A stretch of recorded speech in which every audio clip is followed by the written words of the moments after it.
Commission's regular session of June 28th. Ask everybody to rise for the Pledge of Allegiance, and then we'll have a prayer by Pastor Steve Gill of Toronto Community Church. I pledge allegiance to the flag of the United States of America and to the republic for which it stands, one nation, under God, indivisible, with liberty and justice for all. Pastor Steve. Okay. Dear Heavenly Father, we want to thank you for these last couple of cool days, Lord. We thank you for your mercy.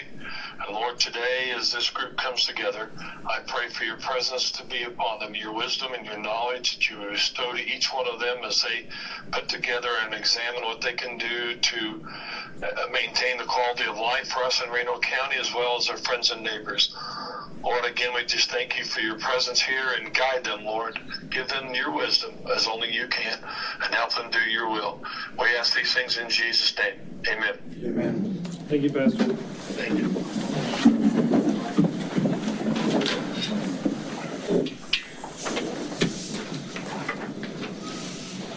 Okay, welcome everyone.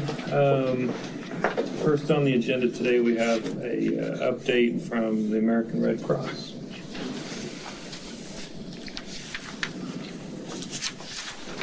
Well, thank you for your time today. We've just been going out to all of the county commission meetings to give you an update on what the Red Cross is doing. So I cover South Central Southeast Kansas, which includes 21 counties, and Reno County is one of them. You guys collect a lot of blood here, huge blood collector. So I want to thank you for that. But really quickly, I gave you kind of the year for Kansas right here. And then I'm going to drill that down to Reno County and kind of give you some numbers of service delivery here in Reno. So as you can see, this does not include the KC metro area. Those 5 counties go into the Missouri region, but this covers the rest of Kansas. So you can see there that throughout the state of Kansas last year, we hosted over 3,800 blood drives, and we collected over 100,000 units of blood. We supply blood to over 100 hospitals and other healthcare entities in the state of Kansas. So when you give blood here, your blood is truly going to help Kansans in need. We supply blood to the hospital here in town as well. You can see the number of disaster responses we've responded to, over 1,000. And then just going on, to the back, you can kind of see service to the armed forces, how many people we helped, and then also to our home fire response. But what you really probably care about is Reno County, so I wanted to give you an update there. So last fiscal year, we responded to 18 disaster operations. The blood, like I said, is really high. When you look at that 103,000 units, you guys had 1,801 blood drives, and you collected 44,000 units of blood. We don't officially say this anymore, but every time you donate a unit of blood, it can potentially help up to 3 people. So when you times that number times 3, look at the impact you are having here in Reno County through your blood drives. So I wanted to thank you for that. Through all of our first aid, CPR, training, and all of that, 308 people in Reno County received services. And then the total number of people that took all of our training services courses were 337. Service to the armed forces, 46 cases. That's the number of people that we helped. So I just wanted to give you those numbers, but what I really want to talk to you about is how we can partner. So if you, the second sheet, the preparedness sheet, we have a free smoke alarm program. It's called Sound the Alarm. If you ever want to have us canvass one of your neighborhoods, if you're worried about a certain neighborhood, maybe you have a fire fatality and you want to go out and you want us to canvass, we can do that with any civic group, church group, and we install the free smoke alarms. We've installed over 2 million across the country, and we continue to do that in any of our counties that want to partner with us. Obviously, our disaster staff work with your emergency manager and first responders. Obviously, if there's a fire call or anything, then we are on the scene if they need us there, and they will have us dispatched to the scene. We have a lot of volunteers here in Reno County as well that can get to the scene. Is Lisa Gleason here, or anyone from the VOAD? Yay. Okay, wonderful. I wanted to recognize you guys because we did some community awards, and I really want to recognize the Reno County VOAD. So I have this plaque, if you don't mind. You want to come up and I want to get a photo? Really want to applaud you and the partnership. It takes all of us in It the takes a community. village. The Salvation Army, there are so many players here. So I'm going to hand this to you real quick. Really quickly, I just wanted to read this. The Reno County VOAD, it stands for Volunteers Active in Disasters, and we wanted to honor them for the wildfire response in March. In Reno County, in March, I mean, this was devastating. Gosh, over 12,000 acres were burned, 37 homes were destroyed, 90 outbuildings were destroyed, and 110 vehicles were destroyed. And unfortunately, there was one fatality. The Red Cross, we assisted a total of 143 individuals, and we opened 87 disaster health services cases.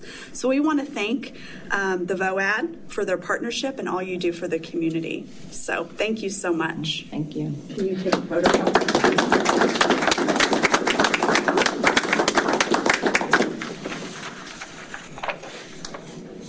on one sec. Okay, one more time. Yeah. And everybody turn this way too. Oh.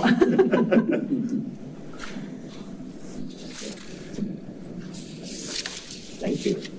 Cool. Okay, thank you so much. Thank you. I'm glad we could get that out here to you guys. So really, that was just the update. Do you guys have any questions about how we can partner? We also do a pillowcase project that I failed to mention, Pedro the Penguin. So I have been actually out presenting to the chamber and different entities and just kind of sharing that. So we can go into the schools, any after-school care programs, and provide that preparedness education as well. So not only do we respond to the disasters, but it's a huge initiative of ours to make sure that people are prepared for tornadoes, the wildfires, flooding, and house fires is obviously the most common disaster that we respond to. We're there, like I said, on the scene with the fire department many times, giving people that client assistance card in a moment in need. So, Did I hear you say that Reno County collects 40,000 of your 100,000 collected in your? yeah, let me double check to make sure that I didn't say that wrong, but you're our number one collector. You collected 44,000 units at 1,801 blood drives in Reno County. Amazing to me. Yeah, that you we're are our dominant top. in your area.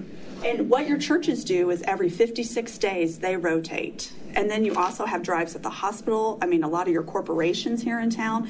And that is a good point that our services don't take place in a building. They're on the scene at a fire or a tornado, or all the blood drives are out in the community. So, yeah. And that's what I've always told, we're a United Way funded partner, and we appreciate all these great partners in town. I always tell them, you guys are our top blood drive. It's amazing what you do out here. So Thank you. I bet we have a lot of blood donors in the room. Anybody? Okay, well, one. Come on, people, come on. Step up. But really want you to know that we are here if you ever need me. I do a monthly newsletter that I hope you guys are all getting. I just send it out to all the elected officials. If we happen to have anything, I will just reach out to you. And if like a tornado, like the Andover tornado, I would reach out to the mayor, to all the county commissioners, the city council, and just make sure that we're meeting the needs of the community, along with all of our partners. I mean, we're all at the table there to support it. Like that gentleman said, it takes all of us for sure to do that. So, okay. Thank you for Thank you so service. much Thank for your you. time.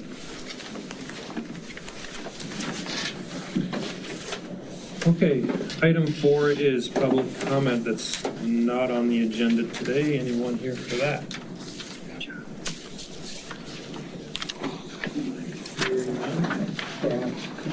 Oh, Mayor. Good morning, Commissioner. Doug Smith, Mayor of Arlington. We're in the project, you guys are in the project of finishing that bridge east of Arlington. And we appreciate you guys, and appreciate Don and his work these guys are doing out there. I was just curious about having a ribbon cutting ceremony just to officially open the bridge up, if you guys are interested in doing something like that. Because we really appreciate it, because that is a lifeline for the city of Arlington. Mayor, I'm sure we can arrange something for you. I'm sure Don would love to do that.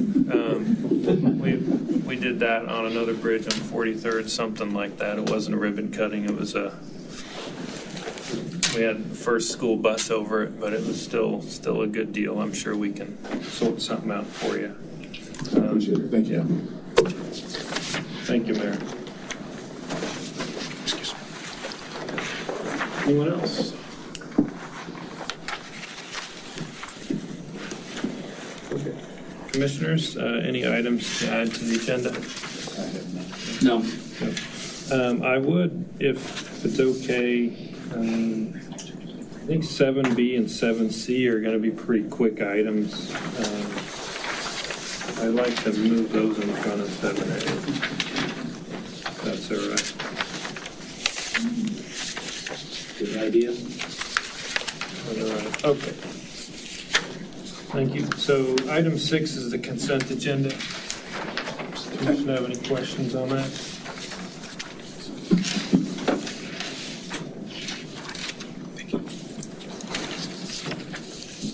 I would move to approve the consent agenda as presented by staff. Commissioner Hurst moves. Second. I'll second the motion. Discussion?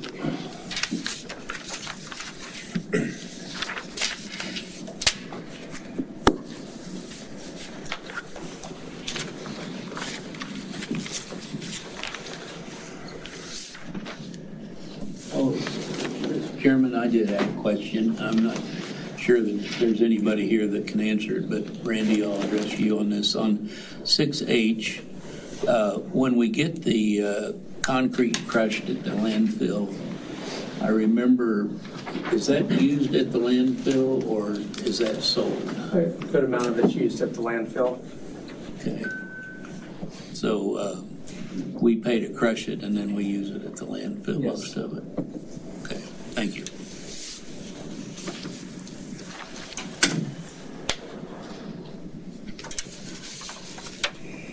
Any other questions?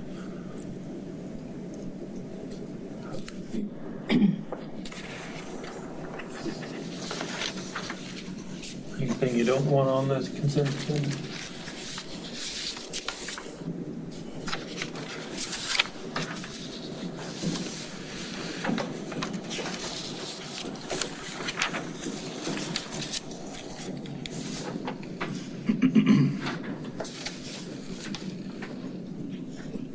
I'm fine with it. Okay. Roll call, please. Commissioner Hurst, Yes. Commissioner Sellers. Yes. Commissioner Friesen, Yes. Motion passes 3-0. Business items. We're going to go to 7B. Is Jenna here for that? Yes. Kyle, you're 7C. 7C, yeah. Sit down.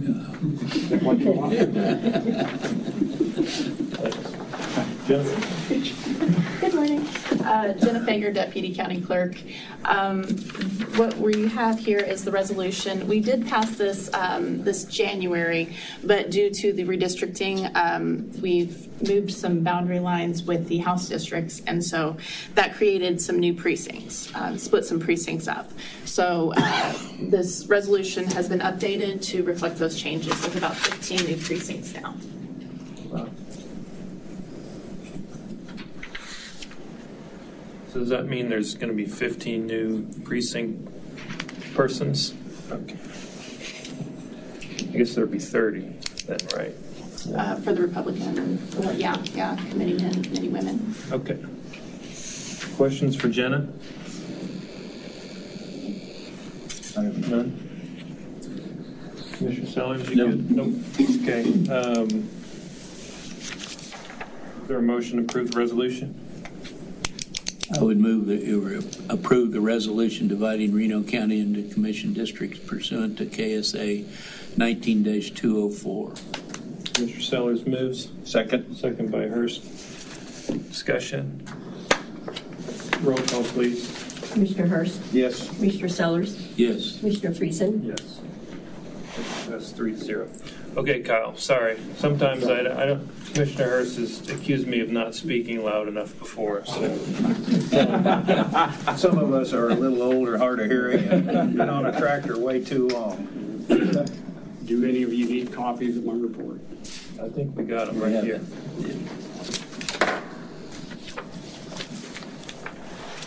I'm Kyle Berg, Automotive Director.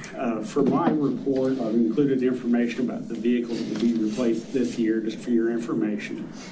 We have received one of the new SUVs for patrol, and it was placed into service last Friday.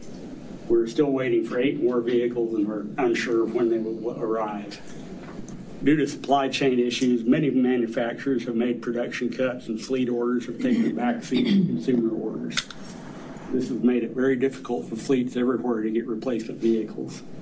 I'm a member of a government fleet forum, and I've seen some agencies have ordered vehicles in 2021 and still have not received them. And some agencies have had orders canceled by the manufacturer just due to the fact that they couldn't supply them. Many of the car makers have either eliminated or sharply decreased government incentives, so we may be paying more in the future for the cars unless they put those back into place. I'm anticipating probably a 5% increase in prices. Another problem is getting replacement parts for damaged vehicles. We've had several of the RCAP buses that have had accident damage, and they've been waiting months for replacement parts, and the body shops have not been able to obtain these parts. I guess that's the new norm these days. And our parts have had a sharp increase in price along with national back orders. One example is our air conditioner refrigerant. It's gone up over 200% just from a year ago. One byproduct of these issues is that used car prices have really increased. This is one reason I would like to start selling our vehicles on Purple Wave auction rather than trading them in. I think we could benefit by this, and now that we have the equipment fund, we can put those proceeds into that fund. It's always nice to have a little bit in your bank account. As far as the county's fleet, we've had numerous issues with the 2020 and 2021 patrol SUVs. At times, we've had 3 or 4 vehicles at the dealership at the same time. Warranty issues. They've had problems with software, wiring, harness issues, and transmission issues. Ron Brubaker has done a great job coordinating with the dealers on these repairs, but it has left the department short at times on vehicles. Another issue is RCAT getting replacement buses. I think it's been 3 years since they've received the replacement buses. They have either 6 or 9 on order at this time. Moving on to fuel, it's always great to talk about fuel. If on my chart, if fuel expenses stay about where they are now for the rest of the year, we'd be looking at about $98,000 more for fuel this year compared to last year. The Energy Information Administration is forecasting a drop in the average retail price to $3.66 a gallon for 2023. And they are usually pretty close. Minus the federal fuel tax, we'd be looking at $3.48 a gallon. So we'd still be looking at about $57,000 more for fuel in 2023. And I've included the operating costs of all our vehicles just for your information. Basically what I have for you today. Hey, Kyle, questions for Kyle? Kyle,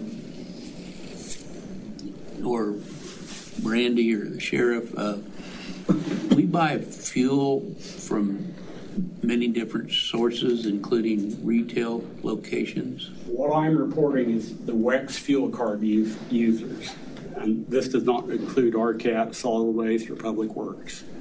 But it would include sheriff's vehicles. Yes, and the sheriff's department is pretty good. I think the captain sent out an email about where fuel's the cheapest, so they try to go to that location. I guess I'm not sure that in detail I want to discuss this today, but it would seem like to me that we ought to be trying to buy that fuel from locations that are connected to Reno County businesses. Am I way off on this? I think it would be a discussion point for you and the county administrator to see what's appropriate. I just think that we need to give preference to local businesses, and I'm pretty certain I saw a sheriff's card refueling at what I would call a national concern. And I would hope that we could be reasonable on price and yet work with local businesses. Those are the people that I will sure talk to Randy and Darren about it. And maybe it's impossible, but I think there's enough with local connections that we can. With the sheriff's department, it would probably be more difficult with such a vast area they patrol. Just an idea.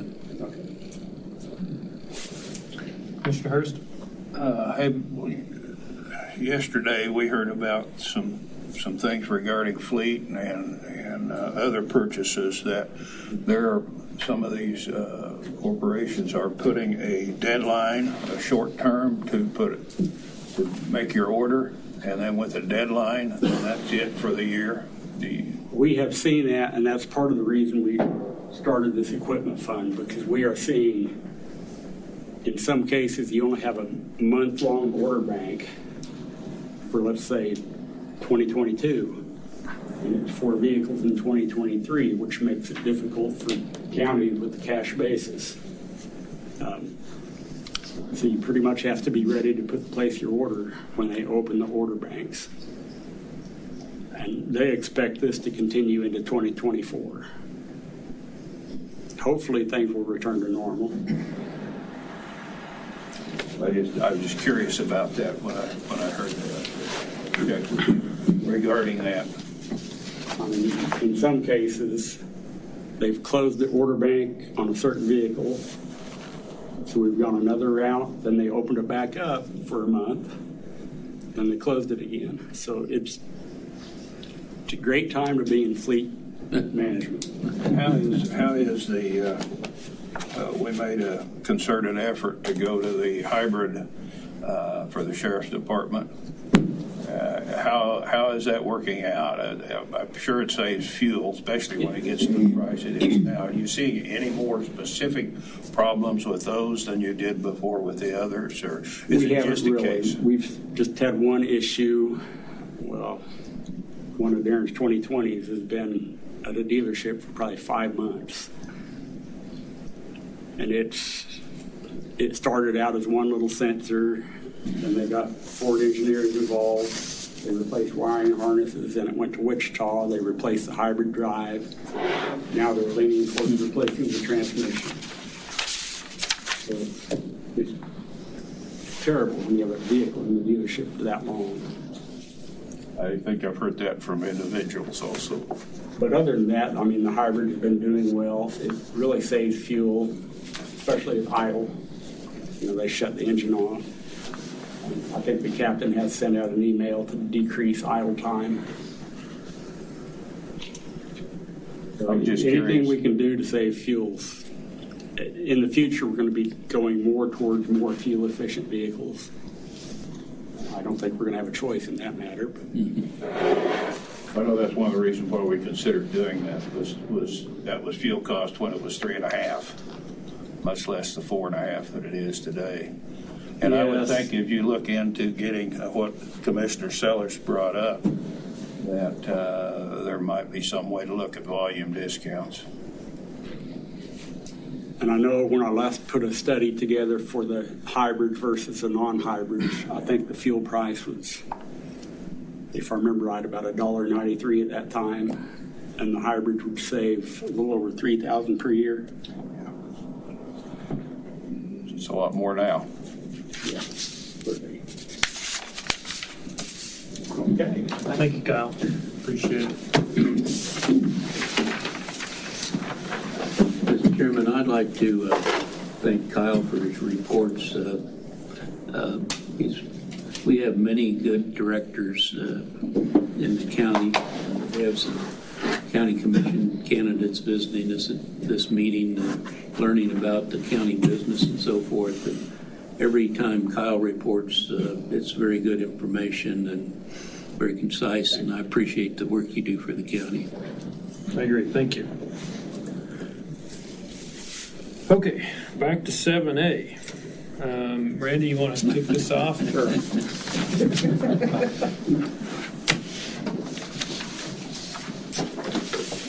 is the ARPA discussion. So this year, you guys, the commission has discussed ARPA allocations numerous times. And at the last meeting, all the applications were presented, and then the commission requested a spreadsheet to individually put down the numbers, and it's hard to see, the amounts that each of you would allocate for the various applications. This was sent out to each commissioner, sent back, and then it's in the packet. So, and I know Commissioner Sellers yesterday had sent another document I don't have on here that kind of summarized his summarization of all the three commissioners' numbers and then averaged it out. But on what you guys turned in, the United Way K-Ready for child care, all of you had between 4 and 4.5 million there. Commissioner Hurst added, split that between 4 million and a half, and then $500,000 million for 2023 CDBG program for child care. And then housing also still has, I believe, 4.5 all the way across the board from all three commissioners. Whoops. I might explain a little bit. Okay. Is that okay, Commissioner? Sure. Might explain my change with the CDBG program for child care. In 2023, CDB changed their program from what it had been, and child care was one of those programs that fit into this, and this $500,000 is based over 4 years type grant from CDBG. They also changed their water and sewer programs. They added it and took away from some of the community building and so forth that allows for regional type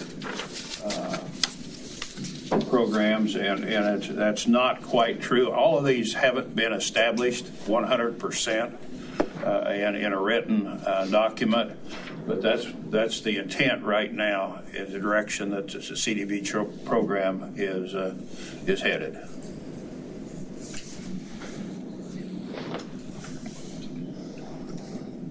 And then on housing, I believe, look at this, the split, we pulled it, interfaith housing, 4 million, skid, $500,000.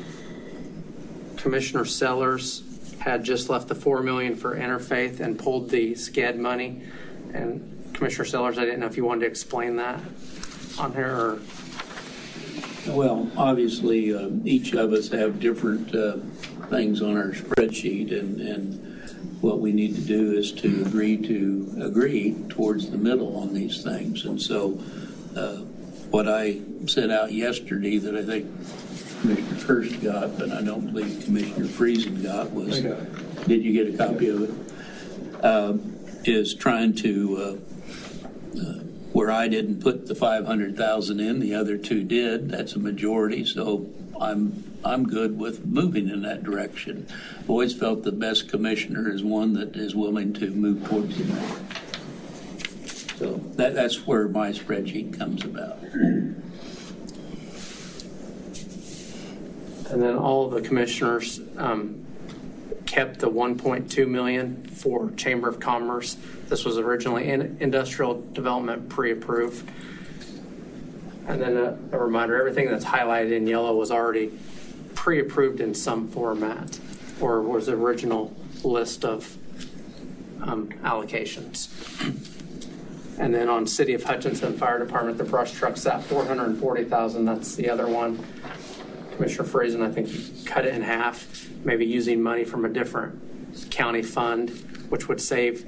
By doing that, we would probably use capital reserve money to pay the difference between the actual cost and the 220,000. It would take a little bit of our reserve money, but then it would free up 220,000 in ARPA funds for possible other applications.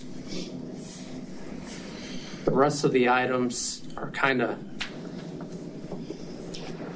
split between the commission. The Hutch Community College and Hutchinson Regional Medical Center, a couple commissioners, two of the commissioners listed giving them some money. City of Willowbrook and City of Beulah received funding from one commissioner, and then Reno County EMS, two commissioners. Haven EMS, same 2 commissioners, and I think Pretty Prairie EMS, their EMS or ambulance station project, you guys, a couple of you mentioned or listed. Fire administrator equipment needs, there's money from all the commissioners listed there. Emergency management for the capital equipment software, I believe all of you listed some amount. And then it kind of keeps going. And then Reno County Administration, the Health Department, and Emergency Management Building needs, all 3 commissioners listed a little bit of money for there.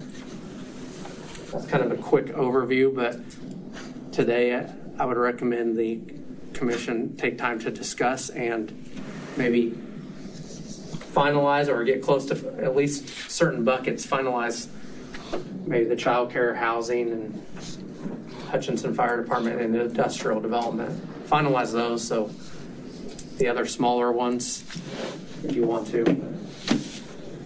Okay. So I see 2 or 3 ways to do this, and you guys, commissioners, can let me know how you'd like to proceed. I think we could start from the bottom and work our way to the top. We could start at the top, work our way at the bottom, or we could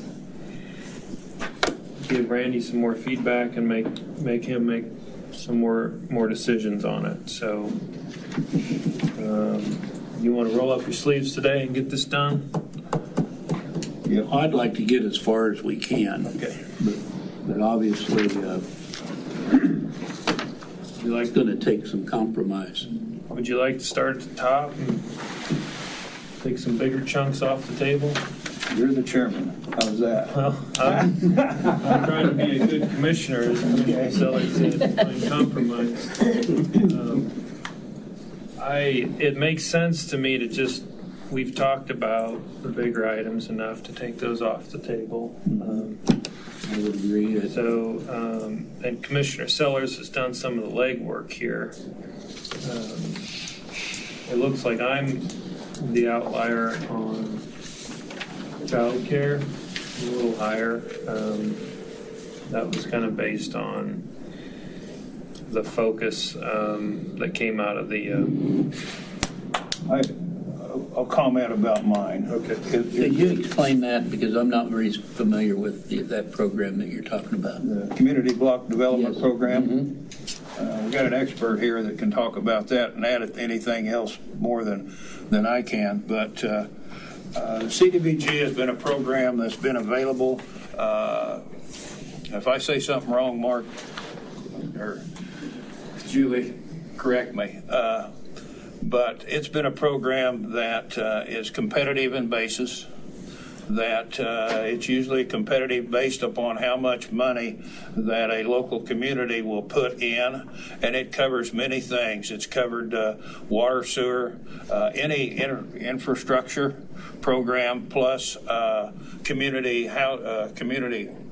event buildings. That's primarily the area that comes from Commissioner Seller. And it's been a competitive program that's once a year. Once a year. Once a year. And this, I believe, changes to quarterly. The housing part will change to quarterly. So they're going to put $20 million towards the MIH grants, and that'll be $5 million per quarter until it runs out. And the other, the dropped out to community event buildings.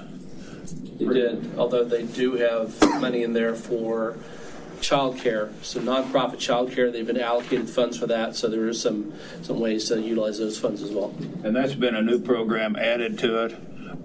Child care and a couple other items that's been added to this.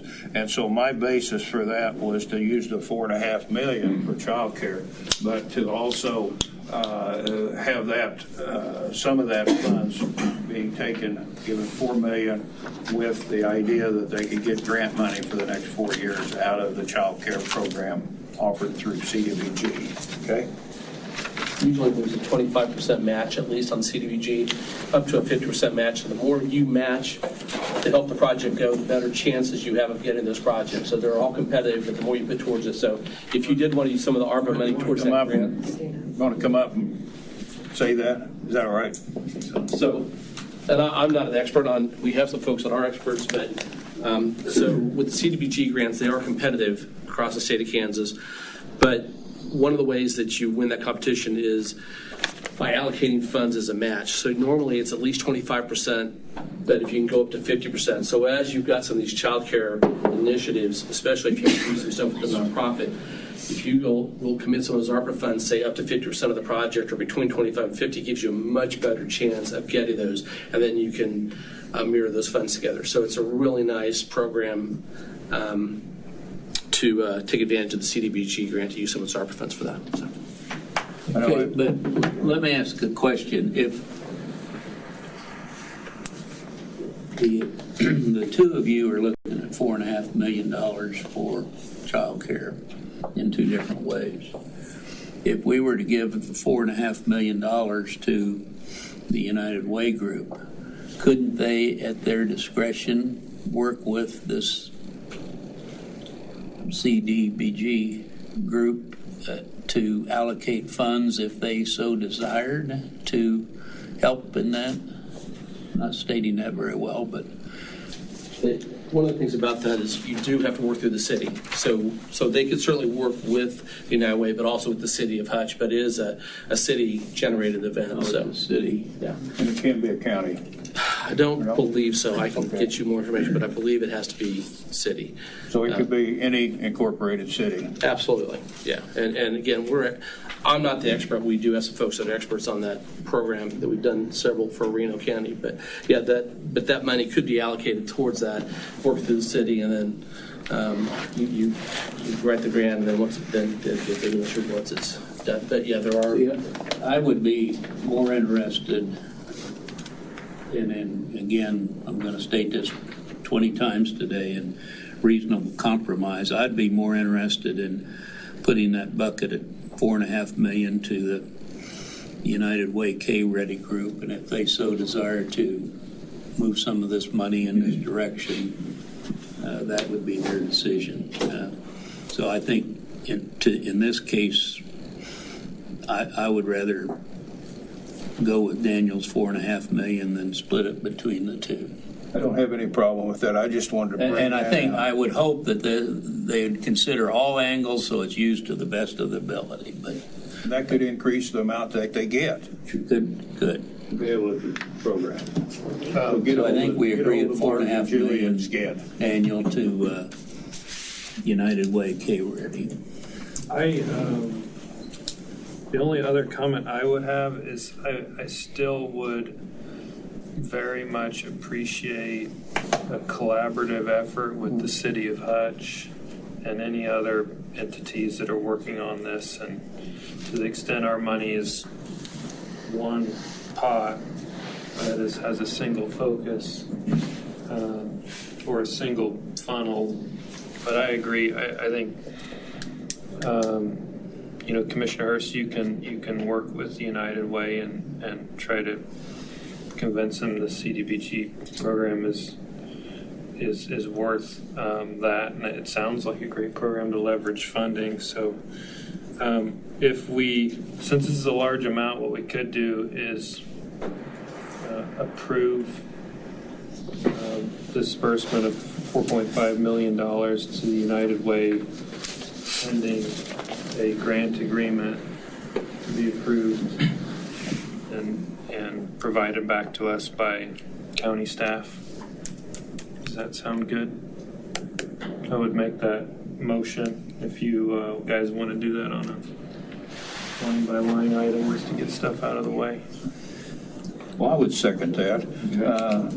With a little caveat is the fact that we all realize that, and we hope that the report coming back on child care would indicate a method to be self-sustaining. Now, whether it isn't or is, that'll remain to be decided, but I would like to hopefully that this report comes back with a method to be some sustaining without coming to government for other assistance money.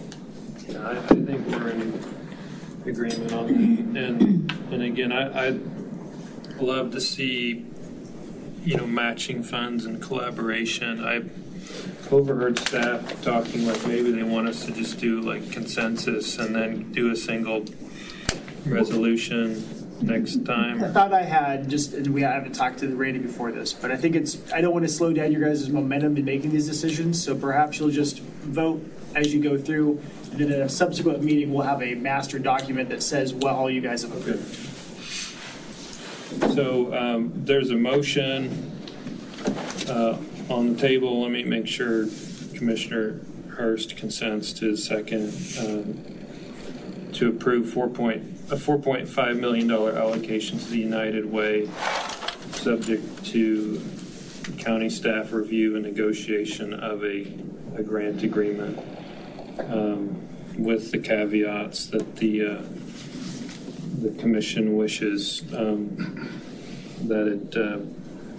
What was your comment? I don't know that you can put that in a motion, because once we do this, it's regardless of whether it's self-sustaining or not. That was just a hope. With the caveat that they continue to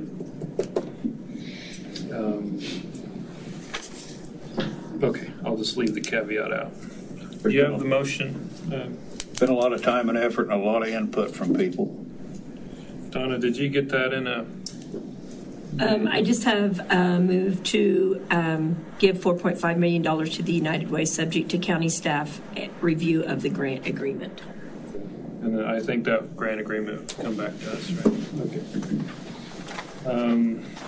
Any final comments? We're going to do this quickly. All in favor, say aye. Aye. Motion passes 3-0. See, I'm not the only one that does the ayes. See. There you go. So moving on to housing, if we use Commissioner Sellers' item as a guide here, it looks like we're all in agreement of $4 million for housing, and then 2 out of 3 have a $500,000 allocated for housing to SCED. Since you're the outlier here, what was your thoughts?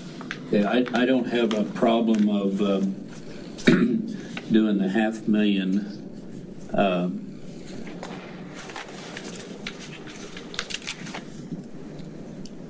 Well, okay, I guess there seems to be a tremendous amount of programs on the horizon for SCED to be involved with. And it seemed like to me that maybe our money should go in a different direction. And that's why I didn't give SCED an allocation. But 2 of you want to, and if that's the consensus, I understand. From the news reports I'm hearing is that SCED's going to receive more money than ever for these things, and I'm not an expert on it, and I'm not an expert on any of these things, but I just felt like the money might be more importantly used with Interfaith than with SCED at this point. So, is it a similar situation where Interfaith may work with SCED? They have an agreement right now to work together on these projects, and I think what extra money you're hearing, Commissioner Sellers, regarding the SCED's portion is the large county area that they serve is for weatherization only. And it's not for the same. Julie Westfall from Housing Department from SCED. What you're referring to is the news interview that I gave to the Hutch News and stuff regards to our weatherization program. You can come up if you want. You're going to have to speak up too. As regards to our weatherization program, so we are receiving $10.8 million over the course of 5 years directly towards our weatherization program, above and beyond our normal funding. That funding is going to be leveraged with Interfaith's proposal. So that won't be directly able to do what we're wanting to do with our resurgence program. It's actually in regards to our weatherization program. So this $500,000 would go to your resurgence program, and what is that? That was in the original proposals and stuff where we would be purchasing homes to be able to renovate those, make them maintenance free for 20 years, and then sell them on the open market for the workforce housing need here in Hutchinson. And you were going to use so much per house to make it more economical to be purchased?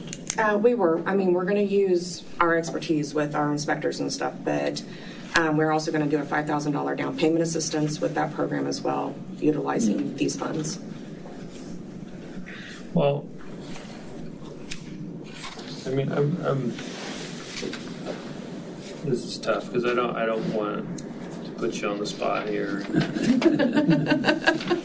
Like when you say you're getting $10 million, like that shifts my thinking. I think that was what. So when I say 10, I mean, it's literally directed to our weatherization program. We only have measures that we can do that are approved through our audit software. This is going to make a home more energy efficient. This is going to be for all 40 counties that we do serve in the state of Kansas. Our original proposal is completely separate from that, but we're using our expertise from our CDBG inspectors as well as our weatherization inspectors to make it that 20-year maintenance free. Our proposal with Interfaith Housing Services is to be able to use our inspectors as needed, but we're also going to leverage that $10.8 million to be able to take and make their funding go further as well with weatherization. Sounds like a pretty good collaboration, isn't it, Clint? Absolutely. I mean, we did figure that we could potentially invest about $440,000 here in Reno County in weatherization funds with the partnership with SCED. Well, if we just combine the two, could you guys work it out? There are really two different programs. So the Housing Resurgence Program is designed to create workforce housing. It's not low-income housing. So what it's designed, and you guys actually had a study recently, it was put on by some MIT graduates talking about housing needs, and what they talked about is exactly what SCED's offering. So challenges in the community are getting new developers come in and build new houses, but it's also taking older houses and refurbing those. And SCED doesn't just refurb those to flip them. We're going to make them energy efficient. We're going to make them what we would call 20-year maintenance free, right? So we're going to sell this to your teachers, your firefighters. And so really, Interfaith does a fantastic job with low-income housing, but this is not a low-income housing program. This is a moderate income. Take those older houses, turn them into houses that you're going to now get more taxes on. You're going to have people pride of ownership in the communities, and we're going to create, again, older pockets of revitalized houses. It's a completely different program. We're certainly wanting to help them with their program, but this is not the same program at all. I think you've had conversations with both South Hutchinson and Hutchinson regarding this program. I know you met with Jim Seitnader. You and Jackson Swear met with Jim Seitnader, who's currently acting planning. I don't know what his official title is, but you might go into that just a little. Would that help? Explain. Well, I don't think I need that. You have not done this specific program before, but in your expertise, you think it will work. We have had a bank donate a house, and we did exactly the same thing, because what you're going to do is all the weatherization protocols they're going to use to make sure a house is inspected and it's up to standards, we're going to do on those houses. This will be better theoretically than what you would typically see someone who's just doing cosmetic stuff to flip a house. But yes, this is a house that we're done, any of us would move into, any of us would put our kids in, and we would expect it to be maintenance free for 20 years. And then we combine that with the $20,000 or the $5,000 down payment assistance, kind of grant them $5,000 at the end to help them get into it. So what we're really trying to do is find a spot that's not being taken care of, which is workforce housing. That's been an express need in a number of communities. I believe your hat said that. So there's no programs that does what we're doing, but because we've got people with 20 years experience in construction industry, we've got all the suppliers that are selling to us wholesale. Because of our weatherization program, we're uniquely qualified to do that, which is why we came up with this program. It was actually requested by cities we've worked with, and so that's how we developed this. $500,000 with $5,000 per house would be 100 houses over the 4 years. Well, I think we're targeting 20 because we're going to give them that money, but we've got to get There's administrative fee as well as a down payment assistance. And so anything that we make off the houses, then we're going to reinvest back into the community. So hopefully the investment of the $500,000, this can be a long-term program here in Reno County, not just a short-term for 20 houses. And so what you wanted was something self-sustaining, and the whole idea is to keep those self-sustaining and continually work through that. We have talked to the folks at the city of Hutch about their land bank and about looking at houses that are on their list of the 500 worst houses. 500 worst houses, and so we're going to meet about that and have other conversations about how to find some of those houses and get moving towards improving your housing stock. Okay, and your feeling is with this additional federal money you're having for low-income housing and with this program, you've got the administrative capacity to make all this happen? We currently do. There is some additional hiring that we'll have to do on our weatherization side, but they're not going to be what we would consider our higher level senior management that would be running this program and overseeing it. Looking at a renovation with this process. Yes. And back on the market. Back on Well, and I appreciate the fact that it's a different situation. It's not low income, it's middle income facilities, and we haven't really addressed that, and I don't have any problem got on your spreadsheets here. Well, I think we should allow Interface a few minutes to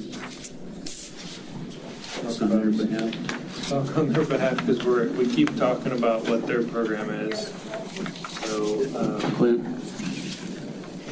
Sorry, Daniel, we were back there chatting and I didn't. Hey, good morning, commissioners, fellow community members. Clint Nelson, Interfaith Housing and Community Services. Just wanted to take an opportunity to again express not only our appreciation for the opportunity to present our Reno County Housing Impact Plan, but also the opportunity that it provided for our organization to really sit down and strategize what are our future goals. What does our 3 to 5 year strategy look like? Talk about capacity, kind of staffing additions. And so, we're at this point, we've continued with dialogue with multiple rural communities. We've actually had some opportunities to look at research properties that are currently abandoned or severely blighted. And, we've held back until we know there's funding. We obviously can't take action just yet, but we feel like we've got a solid plan. We feel like we've got a very nice division of funds. You see in our budget how we've itemized based on population. So we are seeking to push your ARPA housing funds throughout the county to hit these small rural communities that typically just don't have opportunities. So we feel good about our plan. I hope you guys do as well. We're ready to go once the funds are approved. And as Sked mentioned, we've got some key partnerships in place, and we feel like there'll be plenty of opportunity to use some of the ARPA funds as match and leverage those funds for greater work. I know a key for the use of these funds is what's the long-term impact? What's the sustainability?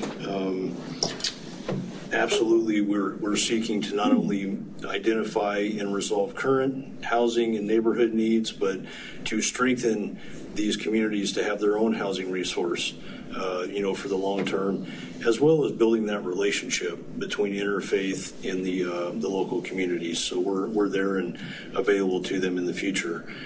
Really don't have a whole lot to add, but again, we appreciate the opportunity, and I stand for questions if you have any. Did you are all of your programs low income? They are not. In fact, generally we target, if it's our home buyer match down payment assistance, we target 200% of the federal poverty line. Currently a lot of our homeowner renovation funds, very minimal funding through Department of Aging, and those we do have to restrict the income qualifier for the participant. Our goal with this ARPA fund would be to, yes, we're targeted, but we also want to be a little flexible. We want to really let the community identify the properties that are bringing the block or the neighborhood down, or the abandoned property that needs acquired and demolished, and there's really not an income qualifier in that situation. It's what are your worst properties, and how can we help you find a solution to those. So we really, in our ARPA proposal, we didn't restrict ourselves to only working with a certain income class. Good. Speak just briefly on, I believe your original request was for $4.5 million. The $500,000 deduction, how does that affect what you're proposing? Thank you. So I've reworked the numbers a little bit. At the reduced amount, I would propose that we, under the Section 2 of our budget, where we've got specific allocations to communities, I would propose that we target Hutchinson for about $1.5 million over 4 years, and we keep the rural piece consistent. It was about $1.9 million. You guys can see we've also got some soft costs and indirect costs. Those would be reduced accordingly based on the $4 million award. So to continue to be as strong as you suggested in the rural areas and reduce Hutchinson. Yes, sir. And we can still, especially with partnerships like SCED and the CDBG work they've done in this community, I mean, we can take $1.5 million, and that's going to go a long way in Hutch. But yeah, I would propose we leave the rural funds at the same level that we show them in our proposal. I think both SCED and Interfaith have convinced me that we should do $4 million and $500,000. It seems like there's still a little overlap. Could we just put it like the 4.5? We just gave that back to Randy. Randy doesn't want it. I think they've got two different programs here primarily, and they work together. Each one serves a somewhat same but somewhat different clientele in the objects that both Interfaith and SCED want to do. And I think there's a good opportunity from the past experience that I saw with regarding to the Resurgence program and the house that they did. Mm-hmm. And so from that standpoint, I like the separation idea because you're going to work together anyway. Yeah, absolutely. But there's certain items that each one functions a little bit different when you say. I would agree. I can see the rationale in throwing it all into one housing bucket, but yes, two separate proposals. We're absolutely going to, work side by side when it makes sense, and revitalization work. But their Resurgence program, logistics of acquiring abandoned property, foreclosed property, down payment match, gap funding, restoration on the house, that really is different from our revitalization proposal. So I would recommend those two funds remain separate. Randy, did you have any conversation with the city on working together on this stuff? I did talk with the interim city manager, and of course they're going through a different process, and we're a lot further along. I think if they gave money, even if they were to give money to Interfaith or SCED or to Jim Strawn or anyone, our money would be separate. So we would still have different reporting, it's kind of like Interfaith and SCED. It's kind of the same issue between the city and county. We could work together and have similar projects, but our money would still have to be kept separate.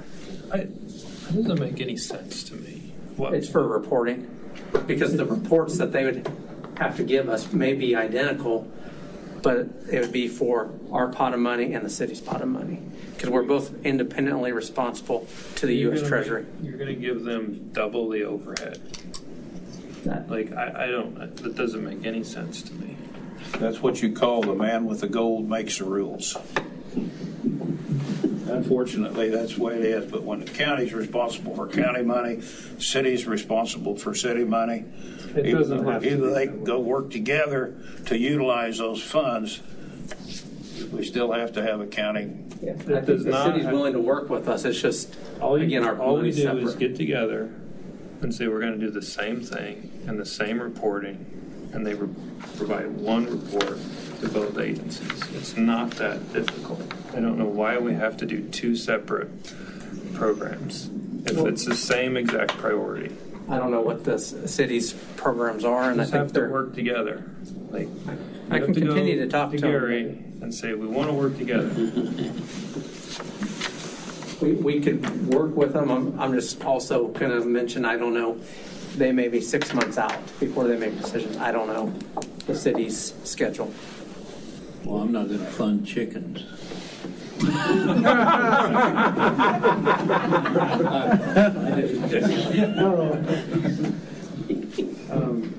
Well, it sounds like there's. Daniel, I think that they can do this easier than you might think that they can. You know, let's say if the city ends up giving Interfaith X number of dollars, these people do these reports all the time, and I don't think it's going to be that hard to make the reports work. I just think it's just smarter government. It's smarter government, but I agree with Randy and Ron that It's not going to change. You're not going to change government. It's not going to change unless you try. Okay. I would move to approve, if you're looking at a motion for this, I would move to approve the $4 million for interfaith housing, for housing, and the $500,000 to SCED for housing resurgence. Second. There's a motion and a second. Any further discussion? Just thank people for being here to kind of clear the air, I would call it, and understand how the working relationship goes. Okay, hearing no further discussion, all in favor say aye. Aye. Aye. Commissioner Sellers? Yes. Motion passes 3-0. Thank you, gentlemen. Thank you, guys. Appreciate it. Thanks for your patience. Okay. We're up to $9 million. 9 million. All right.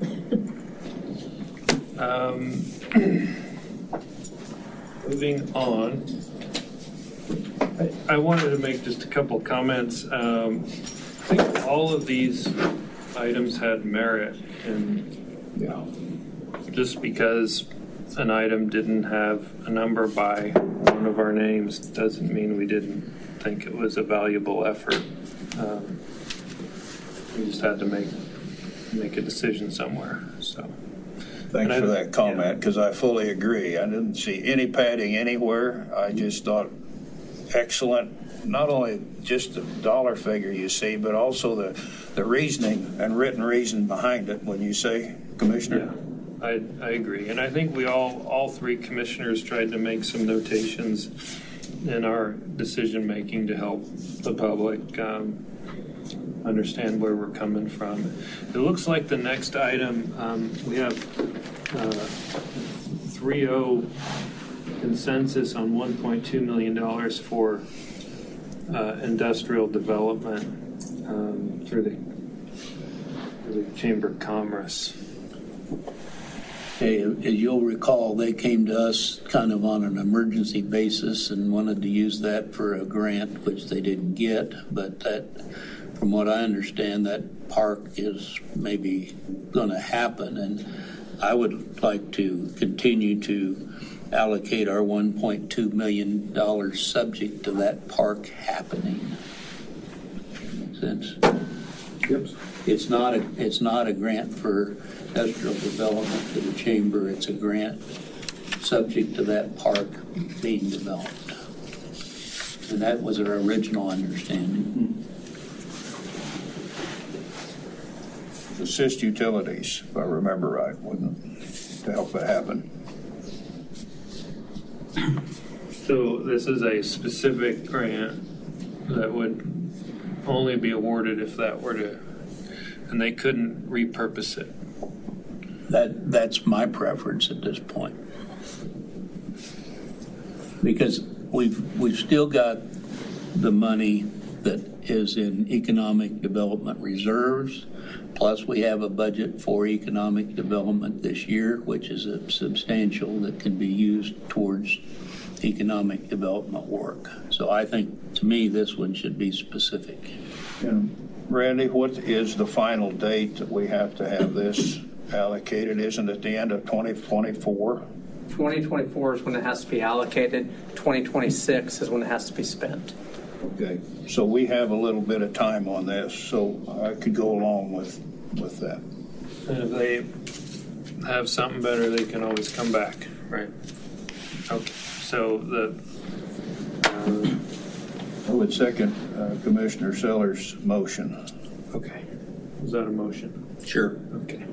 So the motion, if I heard it correctly, was to allocate $1.2 million to the Chamber of Commerce, subject to final staff approval for the matching of certain costs associated with whatever industrial development that is. Is there a name for it? I don't think they have a name for it. I'm not sure. Development X. Project X. Okay. But it was on the grant application. I'll look that up. Okay. Final discussion. All in favor say aye. Aye. Aye. Aye. Motion passes 3-0. Okay.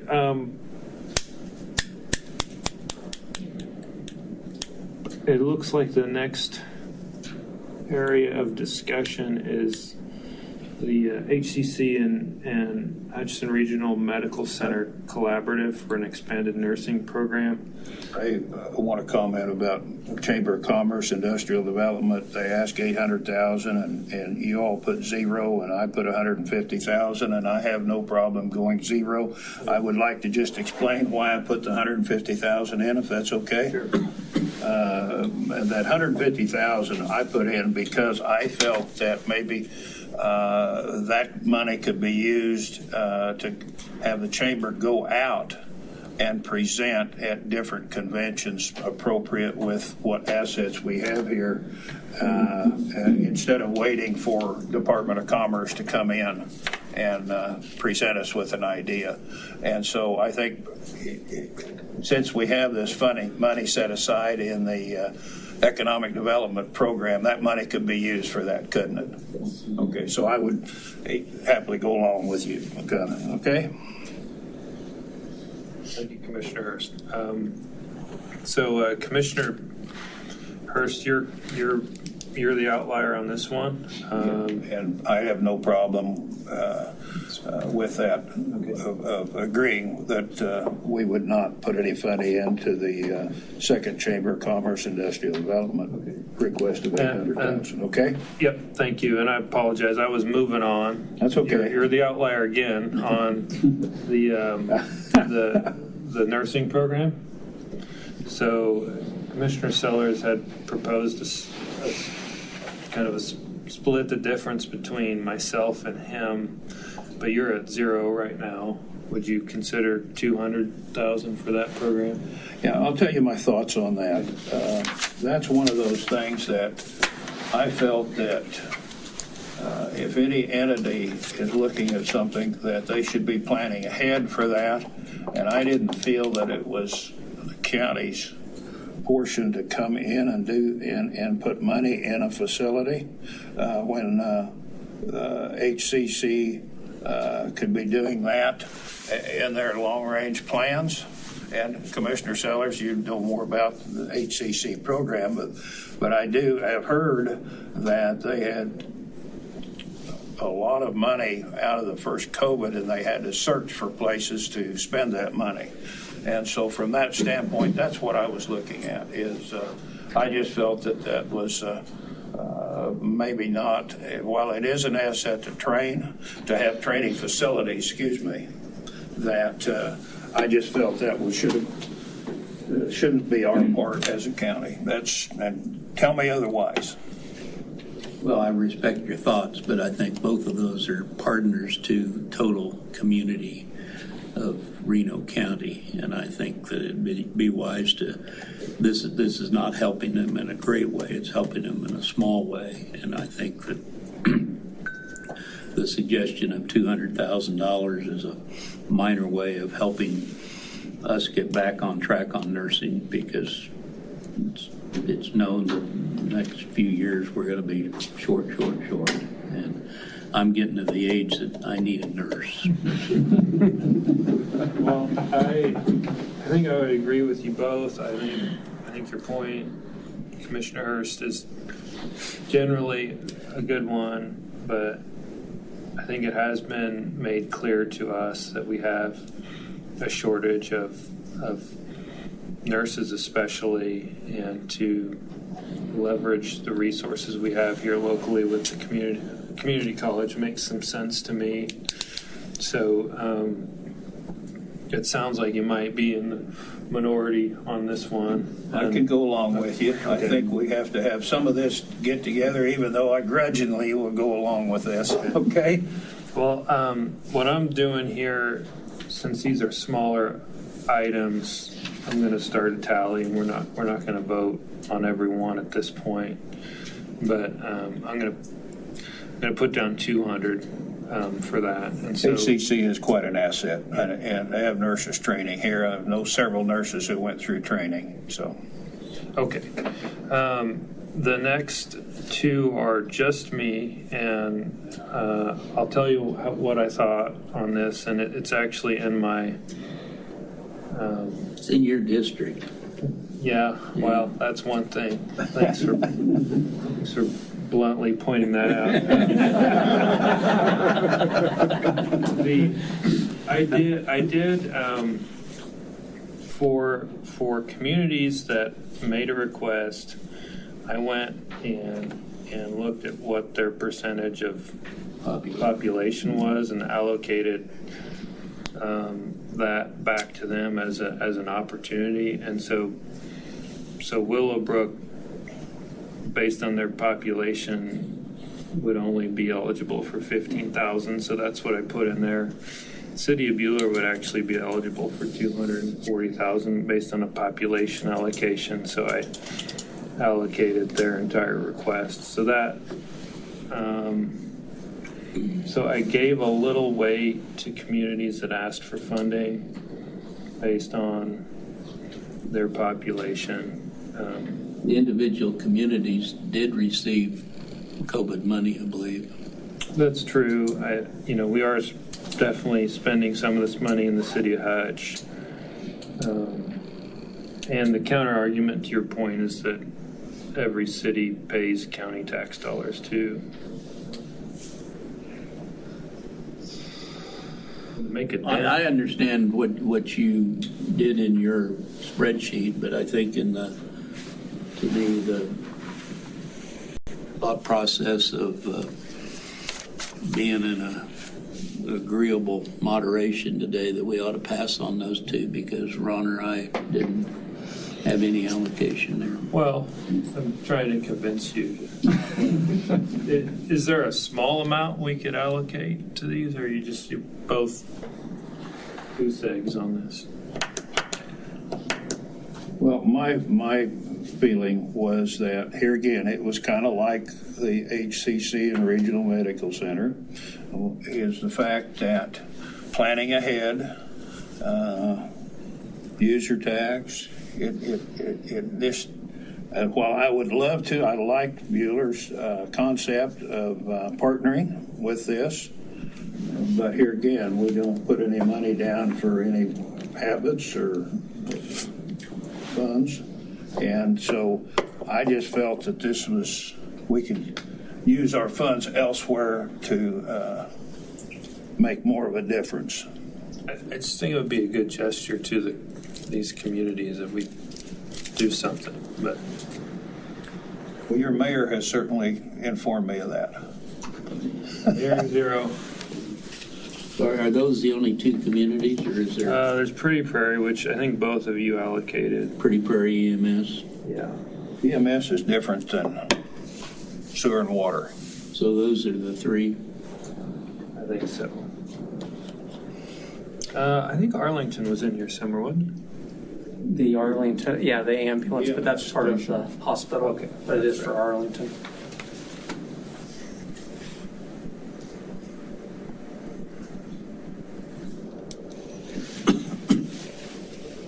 Well, let's go on down, and if you're using the right-hand side on my spreadsheet, you've still got some money left over. So if we agree on the rest of these, you could maybe go back to those two. All right, thank you. So we're moving past habit at this point, back to Reno County EMS for the Arlington station. Looks like we're about 260 there. Ron, you're on the outside of that one. Yes, I didn't allocate anything, but I think that you two did, and one was 250, one was 270, and I think we ought to split the difference at 260 there. Okay, that's an easy one. Next up, looks like the CAD terminals are. I would take that off the table because I learned that that's in the budget. Very good. Haven EMS. So there's another city, and they do have the majority here. Commissioner Sellers, you were out on that one. You're okay with the 12? I'm okay with the $12,100. My only comment on all these EMS, and I put it in my specific comments, is I can't understand why we don't have a countywide EMS program that works with like Haven and Pretty Prairie. And I did get an email from Pretty Prairie's mayor saying that they would be interested in having a conversation on that. But why do we have separate? I don't know. It seems because we provide coverage across the entire county. Right. But then there's special districts, so Pretty Prairie, Haven have their own taxing districts. Yes. Yes. They're not. Well, not taxing districts, but they have their own. Do we cover that, or do they? I believe we'll cover them, but they may have primary. They have primary responsibility, I think. I think that's the case to where they can do certain things, and they're the first responder, if you would. Isn't that correct? Somebody out there. But then they aren't able to do certain things, but they can come in and start the process of saving. And then there has to be certain other qualifications in order to handle certain cases, and that's where our regular EMS service takes over, as well as I think transport too is one of those, isn't it, Randy? Yes. And Commissioner Friesen, Commissioner Hurst and I meet quarterly with the hospital about the EMS service. We can discuss that at the next meeting. But certainly that's a long-term effort to get there, just like long-term on fire. Yeah. I was just making the comment, since we're funding kind of isolated services that could be combined. I think that it looks warranted to look into. Okay. The next one is Hutch Fire brush trucks. I guess I was looking to dip into the capital equipment reserve a little bit, and that's why I funded half. But I'm okay either way. I probably won't be the real popular person to saying this, but when I looked at the budget for District 2, I saw a huge increase in their budget. And with the county and the city combining to put $880,000 into their capital equipment fund, and they've also received somewhere between $200,000 and $300,000 net in sending trucks out to Colorado, then I really think that budget that the city presents to us should reflect some of that funds that we have put into it out of ARPA funds, as well as their other revenue. Because when I looked, I'm sure it's hidden in there, but when I looked at the budget for the proposed budget for Fire District 2, I didn't see any of that revenue come in. I'm sure it's in there, but it wasn't broken out. So from that standpoint, I hope that everybody takes a serious look at the huge increase that is coming out for District 2. And I did, Commissioner, I did talk with Chief Beer yesterday afternoon about that. He said there's no brush or wildland fires equipment, gear in the budget for the next 10 years based on this allocation. And that with the money they make from the wildland fires that they get reimbursed, they have a Type 3 engine budgeted to purchase for that. That's where the money's going.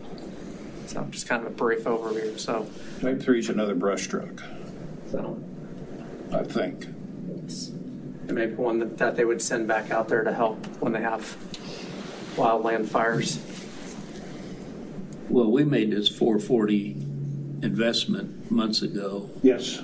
and it just seems like to me that we got to keep that promise, and I think Ron Hurst and I agree that it ought to come out of the ARPA funds and not the I appreciate your thinking on that. Okay. Yeah, I wasn't suggesting we don't fulfill the promise, just a different way to fund it, but I agree and I also agree with Commissioner Hurst that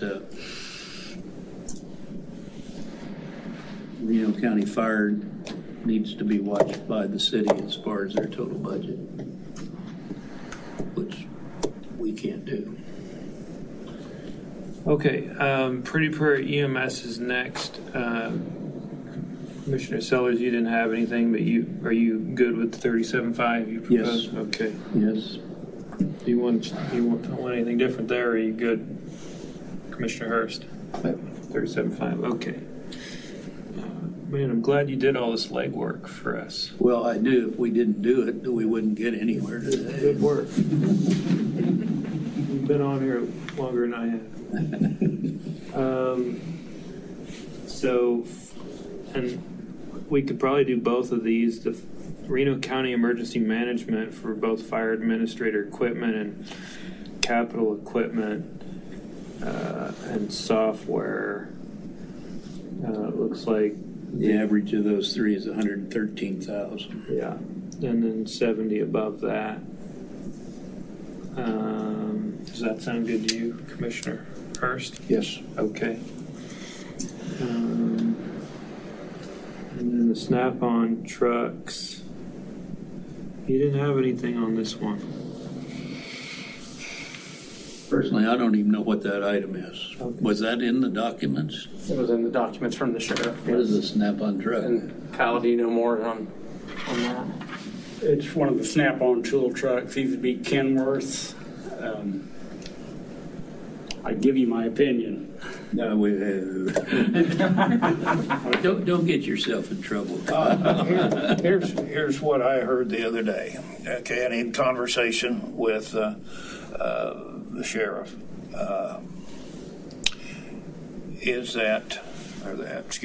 detective, when they went out the other day to an occasion that they had not a hostage, but a person that was locked in.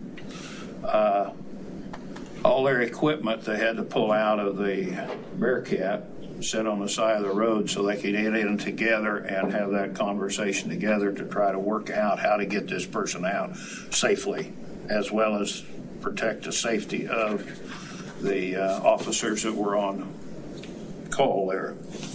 And so I think that idea is to get a vehicle, a command vehicle, and would that be the correct word or something like that, just like the fire department has, so when they go out on those calls, that it's all set up, all their equipment set up to communicate, that they don't have to set it all up again. Now, my opinion, that's too high, that there are other alternatives if they want to do that. I think there's school buses. It could be, it's not the fanciest thing in the world, but it would serve the same purpose. Okay, a big van. May I give my opinion? Now that I've stated, I thought I was trying to. My concerns and I know nothing about what trucks they're looking at, but most Snap-on trucks have been overloaded their whole life. We really don't even have the equipment to work on them in our shop. I think you can get 2 brand new 1-ton vehicles for this amount of money and order them in for the color you want. and equip them. That's just my opinion.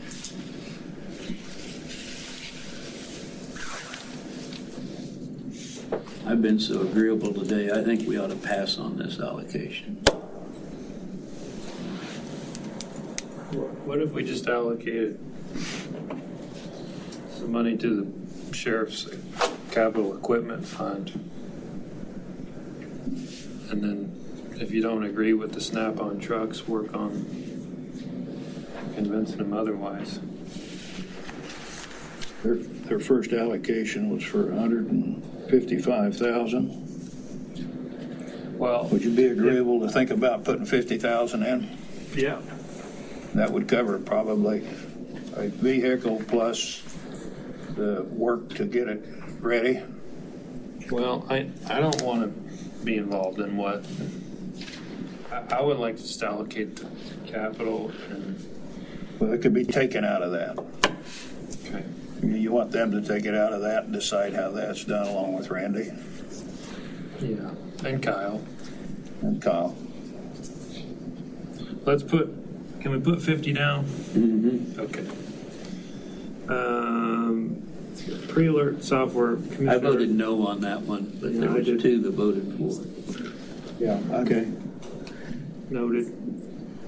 Pre-alert software, you're on the outs on this one. It's in the budget. Okay. Right, very good. Let's skip the big one here and talk about Habit real quick, and then the administrative expenses. So Habit, you're at 100. Commissioner Hurst, you're on the outs on that one too. If you fight for this one, I'm going to fight for Bueller. Are you? Here's why I put 100,000 in, and here's why I didn't put it in Bueller's. Because we just learned not long ago that the expansion of KLETC is going to require the county to buy land to put the additional lagoons on.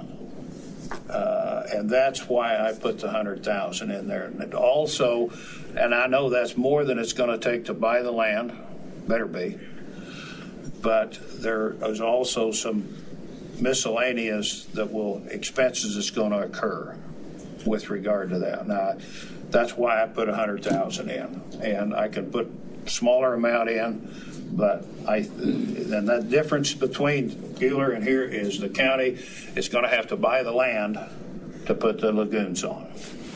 And really the expansion of the training facility out there is an economic development thing for the Reno County area. Would you not agree?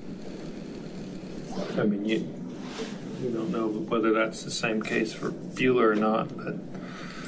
Where is Bueller? Yeah.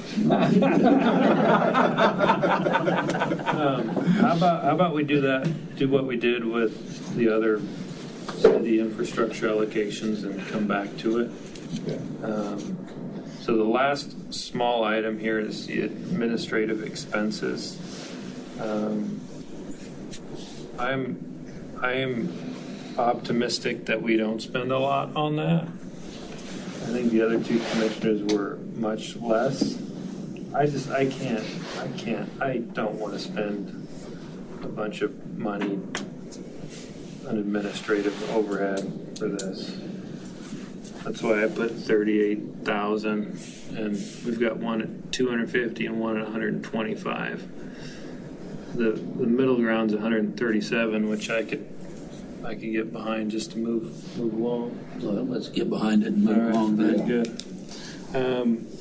So health department, this is a big item. It's $3 million in requests. We're kind of all over the board.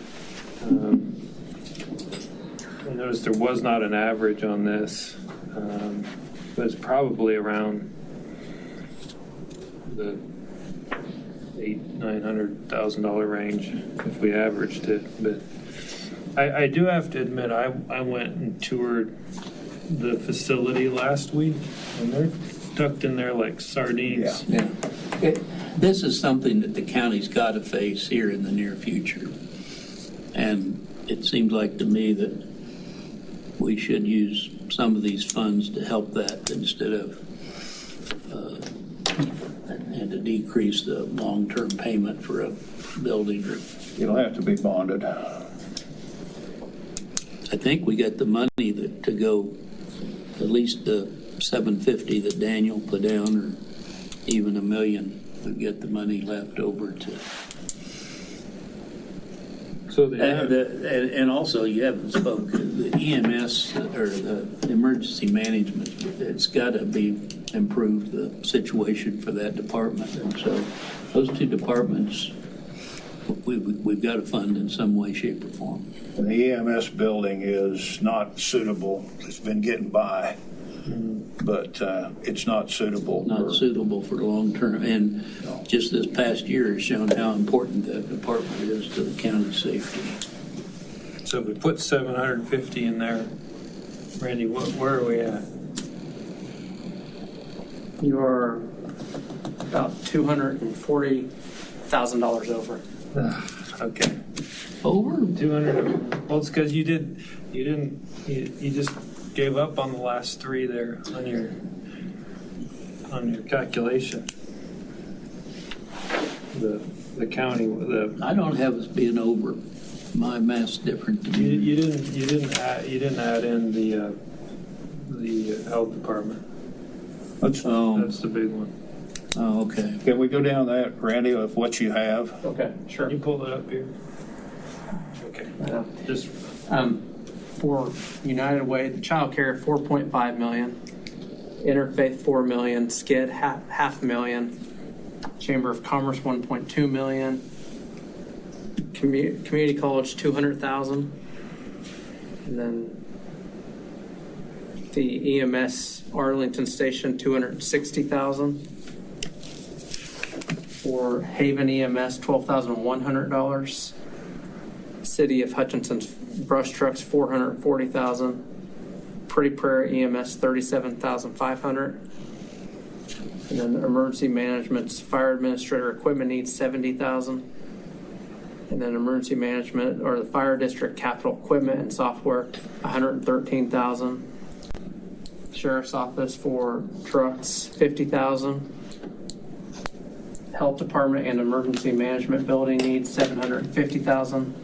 And then administrative expenses, $137,000. And that puts us where? $12,269,600. over how much?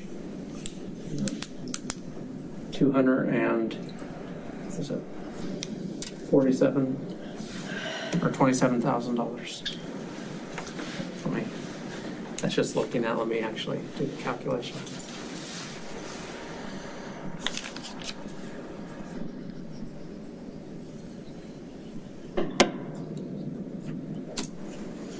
$227,215.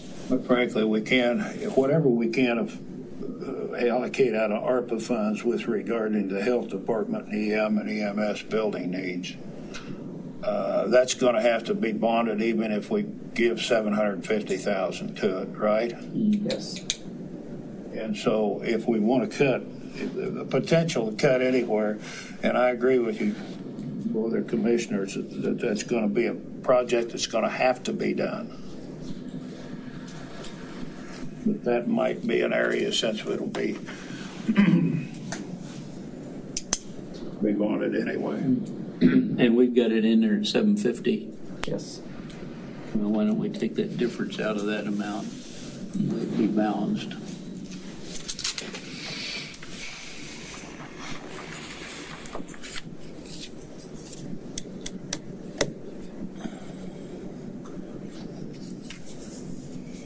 How much do you actually need for administrative expenses? I don't know, I think at least 5 years of independent audits. And then if we have to hire an accountant or anyone else to do any work. They can't. I would also be careful if you guys allocate every dollar. If something else comes up, we won't have any money. We've given these people months to ask for their monies. The county needs, if there's a county issue that comes up. Have we asked how much an audit will cost? can that be just added to our normal audit? Do you think it'd be similar to the CARES Act audit? I mean, I'm thinking it's similar to what the Spark audit cost you guys. I mean, that was do you know what that enhanced fee was over here? I'm sorry. That was the original monies that we got that we allocated to cities and schools. Mm-hmm. I think the audit will be a very similar process to what that one was. So I think it's good. That occurred only in one time. Right. And this is going to be over 5 years. Right. It's like 5 years of the Spark audit. We don't have any idea how much that costs. I don't have that with me. Daniel, I really think at this point in time, we ought to leave the $137,000 in there for that. The other number would change to $522,785. That would allow for a lot of architecture and engineering and some land purchase. If not a lot, but no, it wouldn't.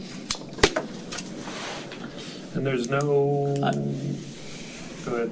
I make the motion that the county administrator bring back a spreadsheet showing the numbers that we have indicated today for our formal approval, including in that presentation the MOUs that he needs to have from the individual requesters.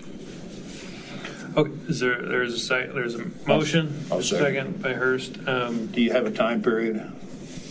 So whenever next meeting, Randy? I'll work with Patrick on the MOUs and the contracts. Well, I don't say the MOUs have to be ready, but these allocations would be subject to an MOU. And Patrick, will you draft those MOUs, or will or just work with them to get that? I have started a recipient agreement that would be similar for everybody, and then if somebody, if one of the individual entities has an issue with something or thinks that there's some reason that they need a special language, we'll work with them and make sure we get to an accommodation. Now, my request was that you come back, but that includes they don't get the allocation until the MOU is signed. Okay. I've been thinking about what Daniel's been talking about, is the cost of that. So I'd like to ask, I don't suppose it's in anybody's, I can't remember how much was put into each individual's request, like United Way and like Interfaith Housing and SCIT, but did that funds, you all are each individually taking care of your funds. Is that something that audit could come out of that? I have administration costs coming out of mine. I don't have my budget with me right in front of me, but I think it was $50,000 a year that was to cover the single audit and any of the unexpected things that might come up with it. We would have our own separate audit, but the one for the CARES Act cost $7,500 for us. Ron, on interface proposal, we have this similar line for accounting audit and contract support. Should more than cover whether or not our audit is recognizable for the county. I mean, we'll work with you guys on that. I'd like to just argue for these cities that asked for money one more time. And I think if we took the administrative costs down to $100,000 and then gave them something, it'd be better than nothing. Let's look at that, Daniel, when we come back with the final, and we maybe know a little bit more about that, because you could consider asking someone to get some ideas, because you wanted to know if we had an idea on that. So maybe that could come back in our final deal. If we find out that it can be a lot less than that, we can adjust those. What do you think about that? That's fine. I made a motion. Did we have a second? Yeah, we did. Any final discussion? Roll call, please. Commissioner Hurst? Yes. Commissioner Sellers? Yes. Commissioner Friesen? Yes. Move we adjourn for 5 minutes. Motion adjourned for 5 minutes.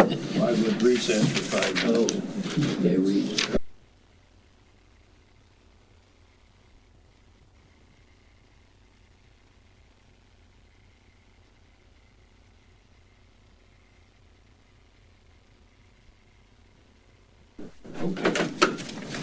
We're back. Next item on the agenda is the budget summary. Randy? Okay.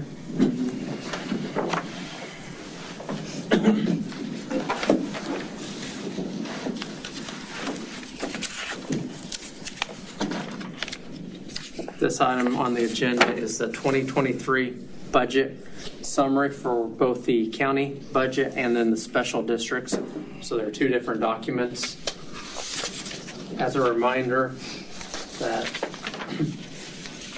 kind of on a schedule, the county commission has until July 20th to notify the county clerk if there's an intent to go above the revenue neutral rate.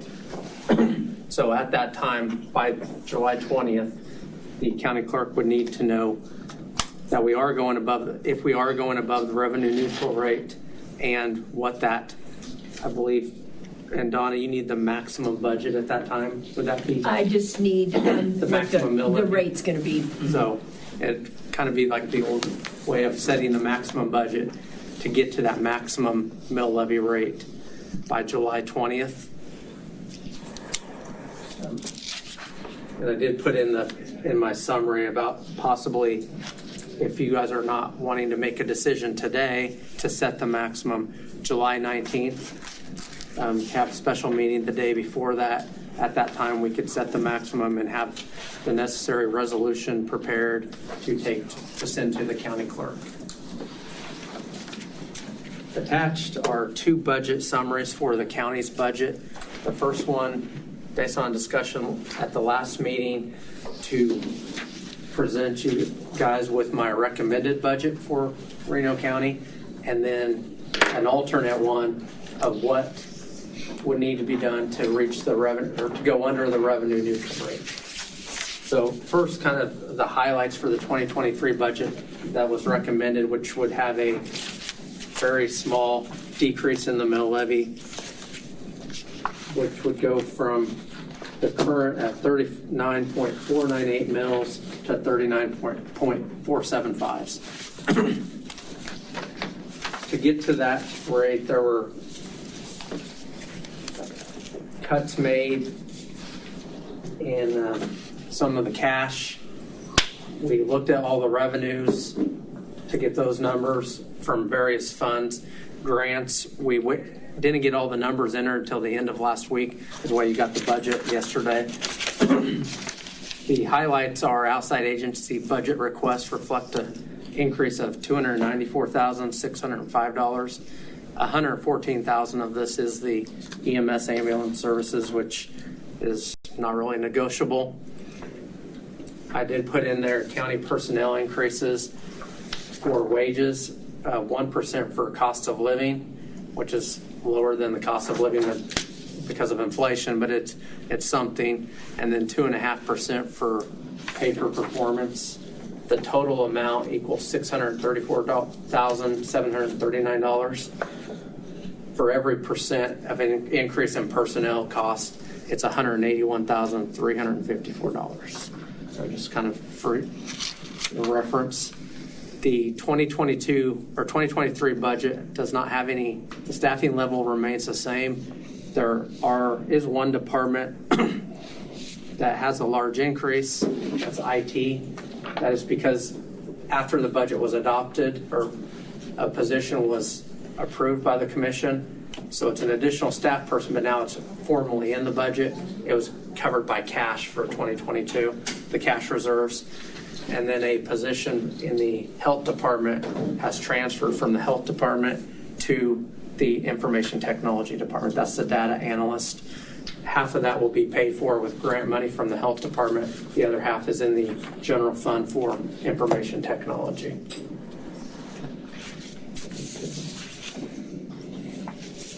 I've prepared a kind of spreadsheet, a summary of expenditures by department and the fund. This gives that high-level overview of where each department was in 2020, 2021 actuals, the 2022 budget, and then the recommended budget. I have highlighted it in here in yellow. Courthouse General, it shows it goes up $5.6 million. 5.55 million of that is cash carryover. That's the built-in guaranteed cash carryover for the general fund, which is just over 20% of the expenditures. So when we talk about needing a cash balance guaranteed, that's where that is. That's the 12 million. That 12 million, that 5.5 million is not included in this 22.6 million.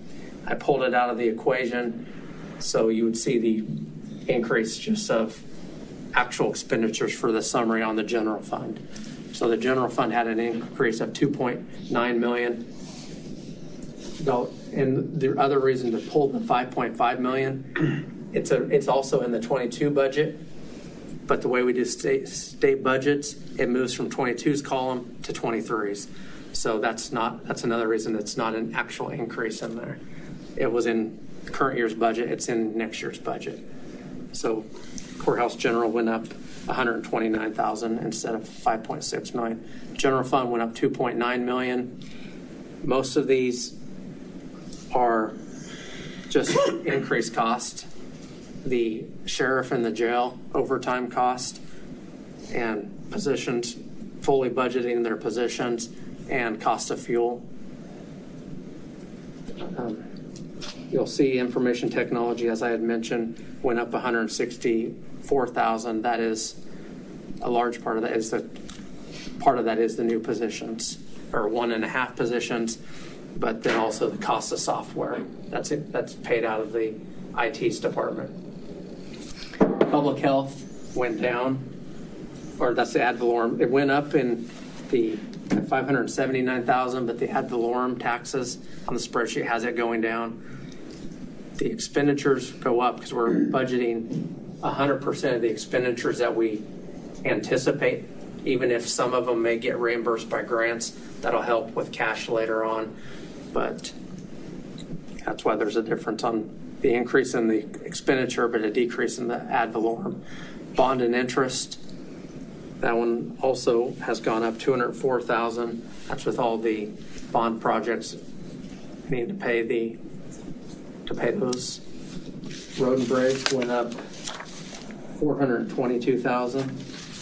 Their ad valorem, because of cash balance, is going to need to go up 950,000. That really is fuel, asphalt costs, and just the cost of operating the road and bridge department. Special road, it's went up a little bit on expenditures, but the mill levy, the special road, we are changing.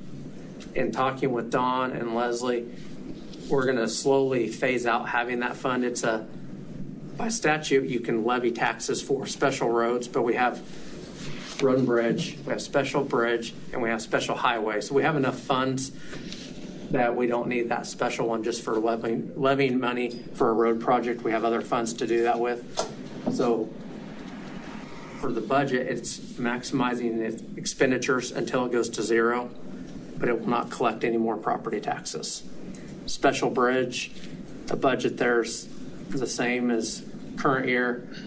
Decrease in ad valorem taxes by 1.1 million. That's based on a lot of the grants that Don has received for the bridge work that we have already received the money for. And noxious weeds has a small increase. That is just really cost of inflation and salaries.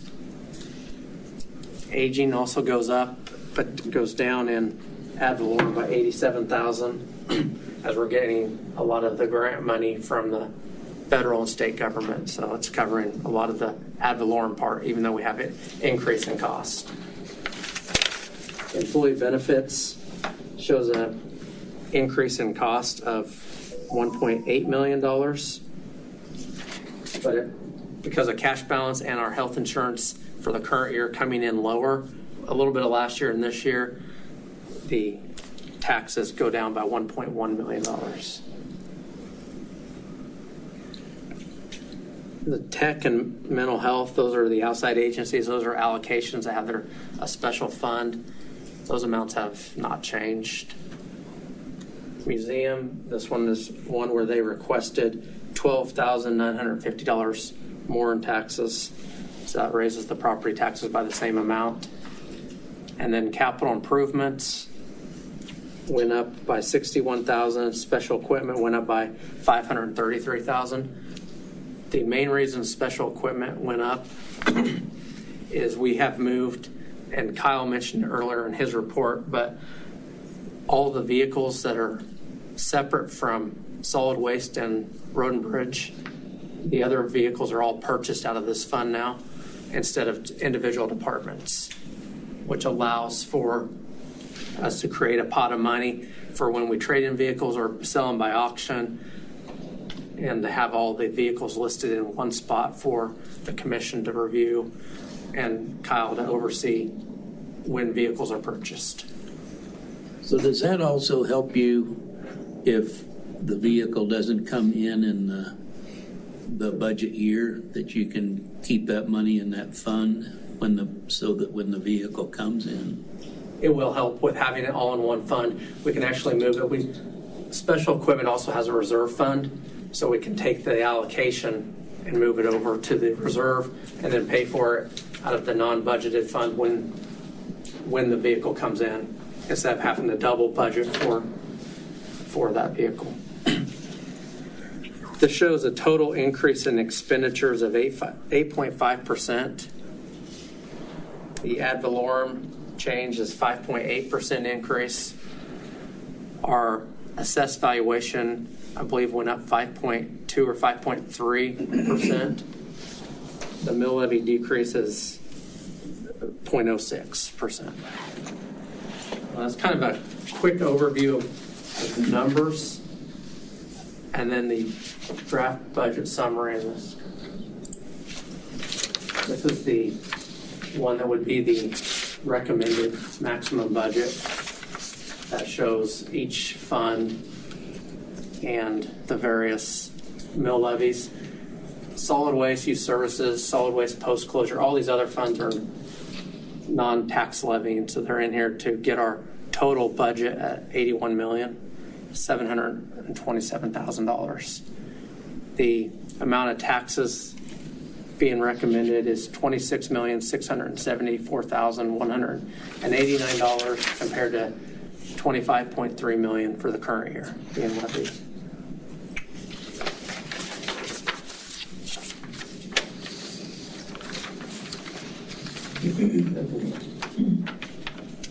The commission had asked about revenue neutral rate. To get to that number, it's approximately $1.3 million in cuts that would be needed. Here would be the summary that shows that it technically can be done. There's a lot of one-time cuts that are not sustainable, so it may impact a future budget increase, possibly. To get to the revenue neutral rate, the cuts that I made is I pulled out $500,000 in the general fund of the cash carryover line item that I mentioned was $5.55 million. Remove $500,000 from that, meaning we would only have a guaranteed cash reserve of around 22%. Reduce $300,000 in the employee benefits cash carryover line item. Right, the original budget has $1.8 million in cash carryover, so that we make sure we have enough money in that fund. It would drop that to $1.5 million. I reduced all the outside agencies' requested increases to be flat, except EMS's budget, and that decreased by $180,392, and removed $200,000 out of the capital improvement fund, where it was at $500,000, and that line item was for the facade anchoring project that has been discussed this year at the courthouse of whether or not that's needed. And then I also cut in the special equipment budget, $334,000 is the amount all the departments that wanted vehicles next year or were needing vehicles next year. Cut that amount in half, and then we would determine which, based on discussing with Kyle, what departments still received vehicles next year. But that would cut it by $167,000. The courthouse repairs, that 500, is that all anchoring or just the 200 is the anchoring? That whole 500,000 that's in there is for anchoring. If you remember when that change order came before the commission, it was $700 and some thousand. There was questions whether we needed it. There's still some questions of whether we needed it, but it was Harlan and I discussed when the budget was being created. We may not be able, it may not get approved or needed this year, but it may be worth budgeting for in case the commission wanted to still do the anchoring at some point or next year, but wanted to rebid the project instead of just giving the project a Pishni. I thought we decided we didn't need the anchors. It's still unknown. We still haven't received a formal, I guess, direction from the commission. At the last meeting where that was discussed, there were concerns of what kind of anchoring into the stones and into the mortar. What's the engineer say?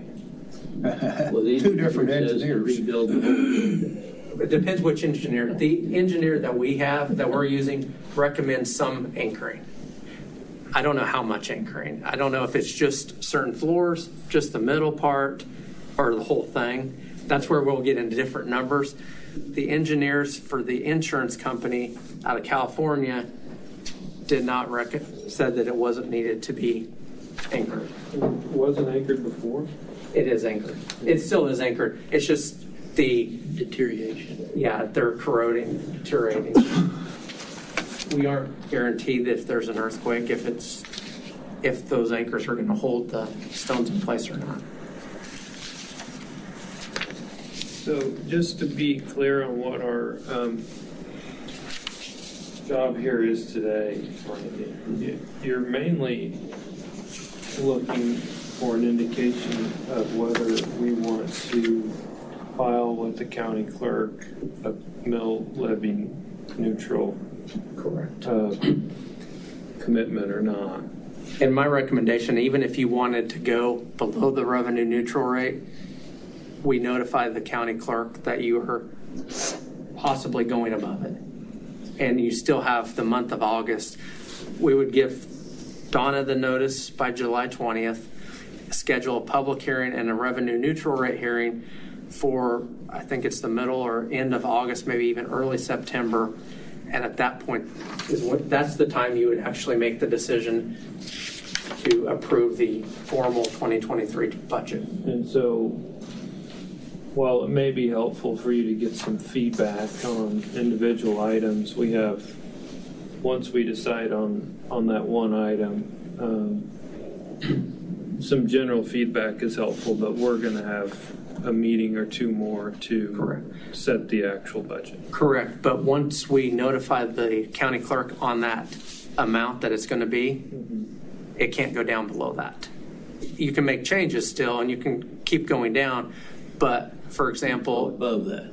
Can't go above it. Right, you can't go above. And Donna, I would ask you, you say would you it can't be, go above. oh, sorry. You can decrease, but you can't increase.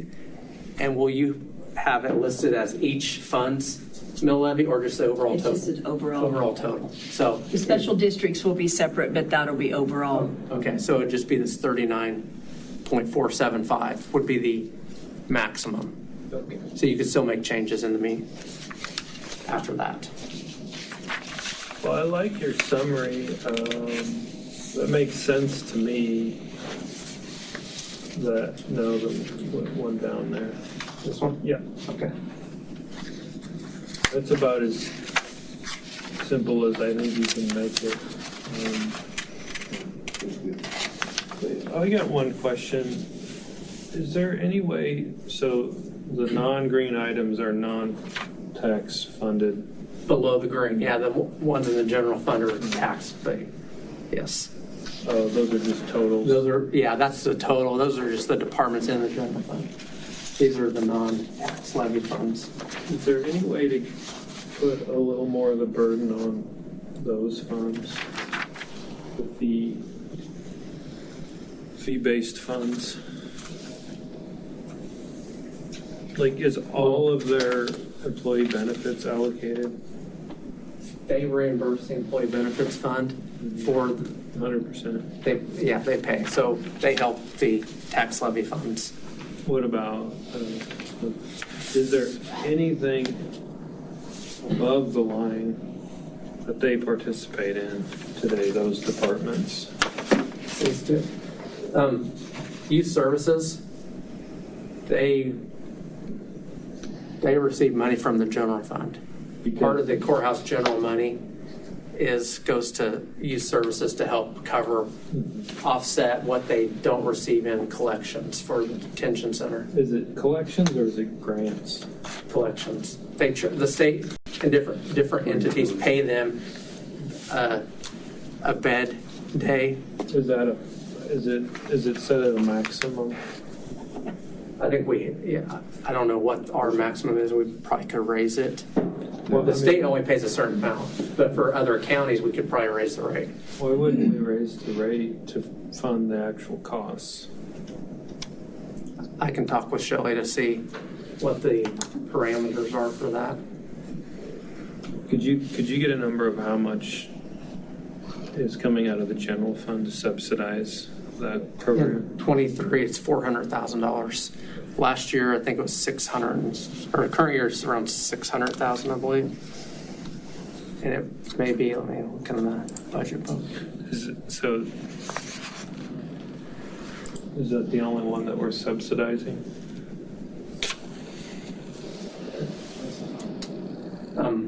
General fund transfer. So in 2020, they received $708,000. 21, $504,000. This year, $649,000. And we put $400,000 because their collections have increased. So Shelley and her staff have done a good job, and I guess they've remained full, or a good population from outside of Reno County. Reno County kids that are there are not charged to the county. State allocates X amount of dollars per bed per day, if I remember right. And then we can charge other counties also a different, if they're here if Ellis County sends a kid, they want them at the detention center, we would charge them at whatever rate we have on books. I think we should look at that. What the other budgets, the fee-funded budgets, solid waste, special parks. Never mind. Yeah, those don't. Solid waste. Solid waste, they pay. Is there any transfers? No, there are not. All right. Any commissioner questions?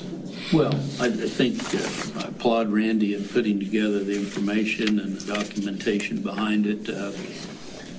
He gave it to us yesterday. I don't think it's appropriate for us to have much of a reaction to it today. I can't absorb this that quickly. I would hope that we do meet on July 19th or sooner to go over this with ideas. I've got a few areas that I think I'm going to suggest some cuts. They're not huge cuts, but there's a few areas that I'd like to discuss with the commission. And certainly that needs to be done before the 20th to know whether we need to file the revenue neutral document. Personally, I think it's going to be very, very difficult to get to the revenue neutral.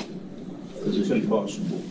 Well, it's not impossible, but no. It's not in the citizens' best interest to move to that. So.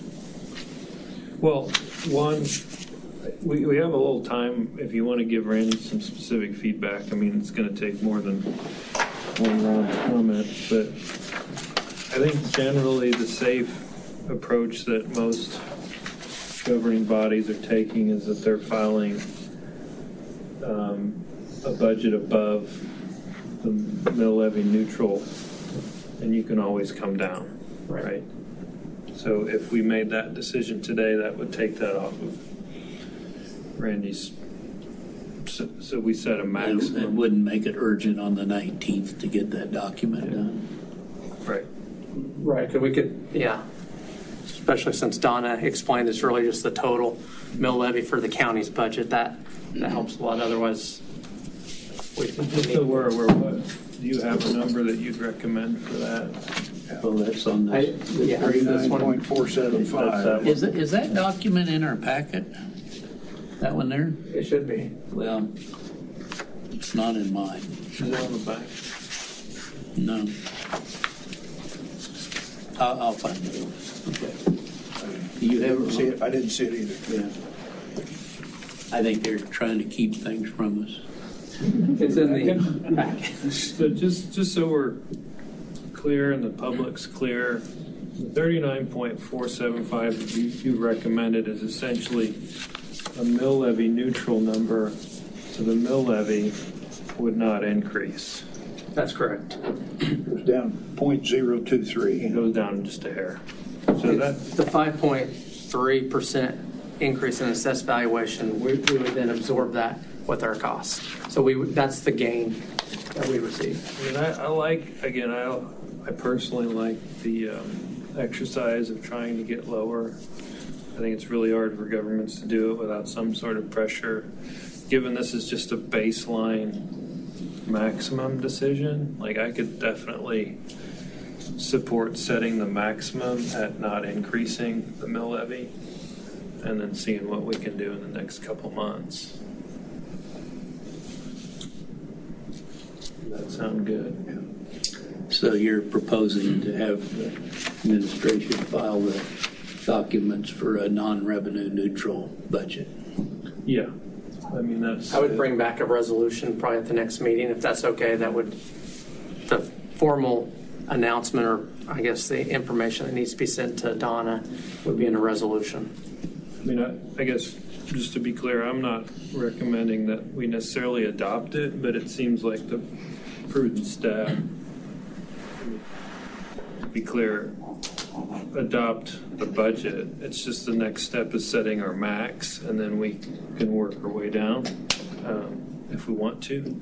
So I think if we're not voting on that today, it sounds like you have consensus to bring back the max at 39.475. Is that agreeable, Commissioner Sellers? Mm-hmm. If they'll provide me that document that says that. Okay. So it's on the website. It's where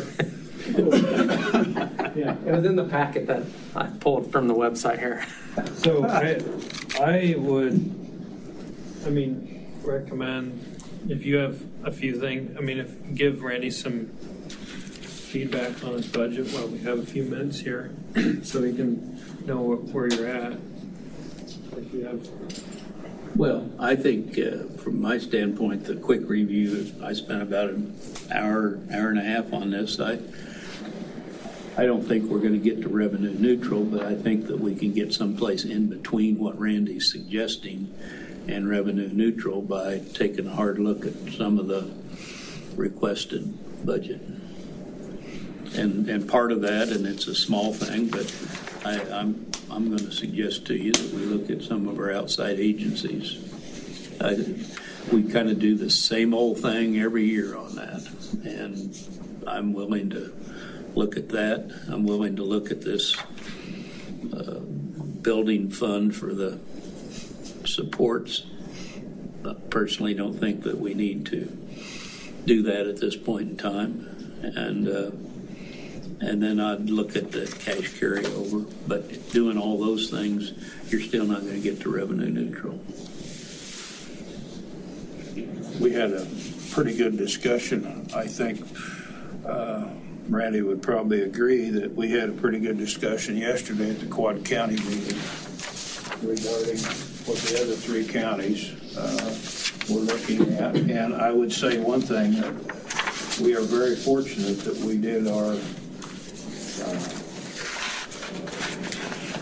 wage study when we did it. because we could already have that in the budget and so forth. And from what was indicated to us is that there's going to be the counties are going to have a very huge increase, not because we're behind, but because we did it when we did it. And I would agree. Retrospectively, we did that at the right time. We didn't know it at the time, but. And one thing I did come out of that meeting with when we look at case carryover, when most of the counties are looking at 3 months case carryover, and they were right on that 25% bracket. But that came from all the administrators, and every administrator likes cash, Commissioner Hurst. Yeah. Randy, you will even those of us who have been broke before, we understand how important that is.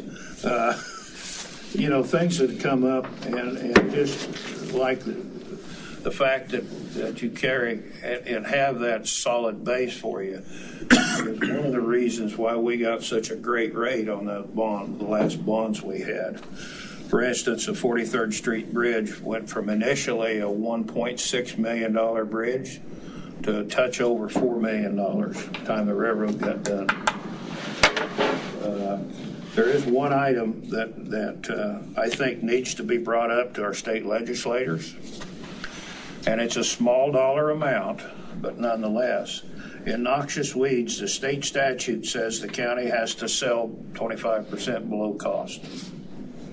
That needs to be changed. We're subsidizing just a few, but there's no reason why, and it didn't make a difference when it was $10 a gallon, but it certainly does when it's $60 a gallon. That needs to be changed, and I hope we work on that. And we want to be careful, and I pay a lot of taxes too. Maybe not as many as some in this room does, but a considerable amount on the properties. We want to be careful and not kick the can down the road to where a year or 2 years from now, when a new commission is involved, that they have some super hard things to decide. Not that it isn't hard right now. But I really, and I'll do this now if that's all right, maybe I'll shut my mouth later on in commission comments, but I really want to think, and I think we can all agree, that this is probably one of the best budget proposals that we've had in a long time. It's not only that, it's easy to understand. It's got all the information in there. That took a lot of hours from the department heads, as well as Randy and the accounting staff. And it just, I thought it was outstanding, and to help make decisions on. And we can discuss those. We have enough information in this to discuss among ourselves where we think cuts could be made and where they can't be. Agreed. So, yeah, that was good, and I really appreciate you bringing it down to the basic level and talking about it in the form of budgets and cash, and what budgets take tax funding and what don't. I think that's been an important component that's been missing previous budgeting reviews I've been a part of, not just here, but you get lost in, I think it seems intentional in some ways, like the whole process is so confusing you can't understand it, but I think you've done a great job as well, so thank you for that. Is that what you needed, Randy? For that budget. Now we have special districts. Okay. I don't have the same detail for those. Pretty much all but a couple of these will need to go above the revenue neutral rate, and that's just based on their cash. Pull up the budget if you wanted to look at each one, but this includes all the fire districts, sewer districts, couple water districts. So fire administrator, there are some increased costs, so all of the fire districts then reimburse the county for those costs. Just the cost of doing business, inflation, had some increased cost, and then valuation changes and cash balances is what created the need for these districts. But their budgets are relatively flat, other than, I mean, there's not much dollar increase to any of them, other than Fire District 2 went up, I think, about 5%, and that is the City of Hutchinson Fire Department. And I believe Fire District 2 is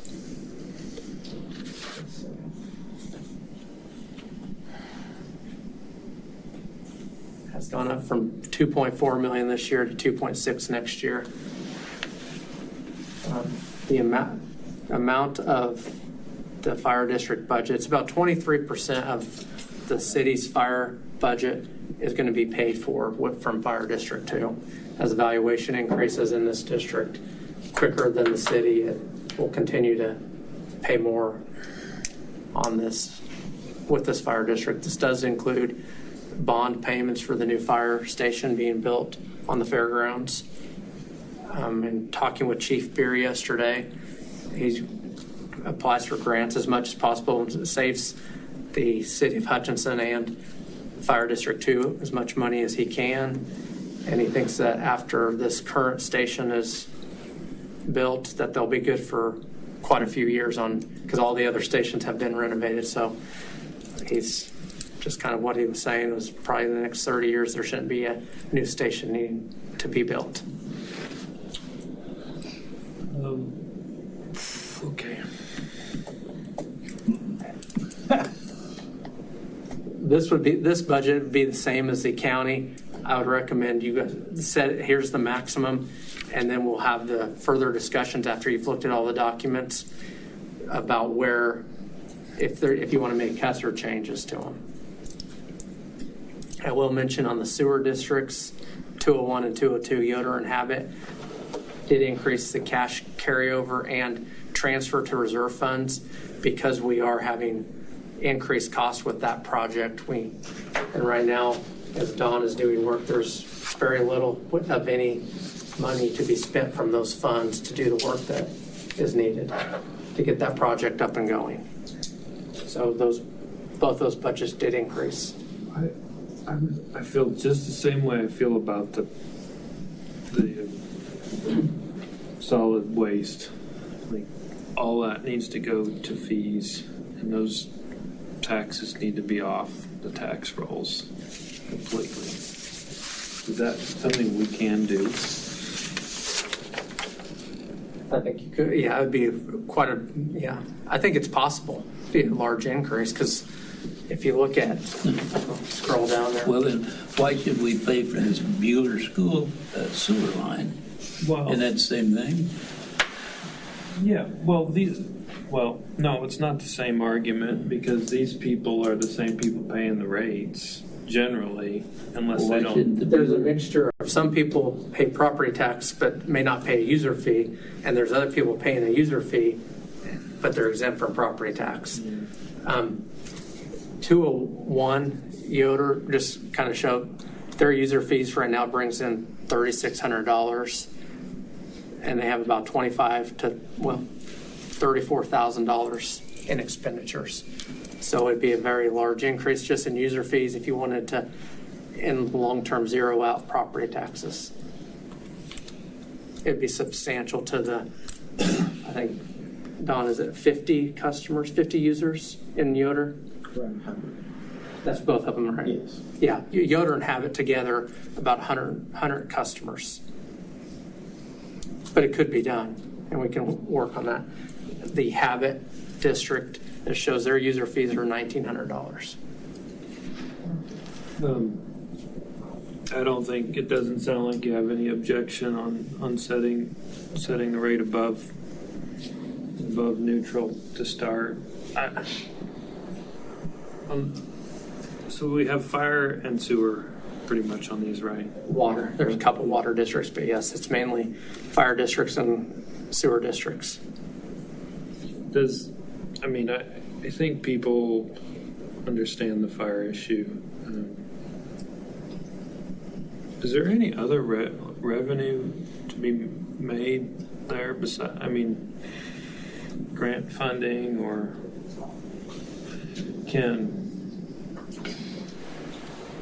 is it crazy to say, like, do some fire departments charge for certain things, like?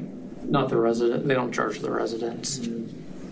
They charge you, they may bill each other, the various districts for their time and some use, but not the actual resident. Okay. Well, I don't think you have any argument on this one either.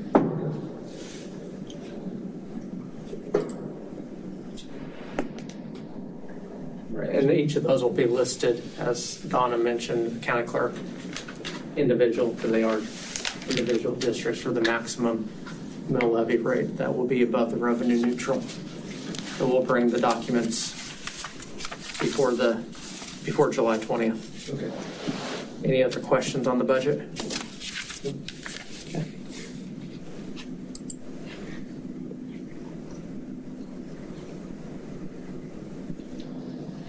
I guess I'm next with monthly reports, or my reports. That was the only additional thing I had this morning. Is the monthly reports. Any questions on Health Department, Human Resources, IT, Maintenance, Public Works, Solid Waste, Treasurer, or Youth Services on their reports? But they were all very good reports and well stated. Motion.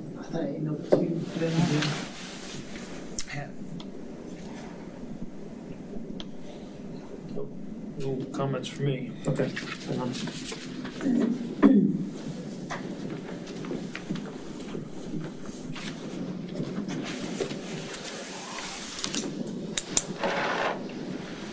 And I wanted to thank some of the directors I had asked to be here in case you guys had questions. So Harlan, Don, Kyle, and then Mike just left. I appreciate them being here in case you had some questions. Thank you. I think for way of information, because it's such a large budget item and provides a lot of services to everybody in the county. Don, how much did you say that asphalt went up and oil went up? Approximately. Thank you, Ron, for having me come up here. Don Britt, Director of Public Works. I can tell you what hot mix asphalt went up from 2021 to 2022 this year, what we're using this year. And it went up $5.44 a ton for hot mix. And the cold mix is what we use to patch roads from March to October. That's what we use for patching roads. And that went up $5.77 a ton. What kind of percentage are those? 10%. And I would assume they would have went up more than that. Not so far. But when you bid out asphalt, what they bid it at doesn't mean it's going to stay there. But so far, it's not as bad as what you would think. What's the worst thing is fuel. Fuel. Thank you. Thanks. Kyle's already told us how much repairs went up. Okay.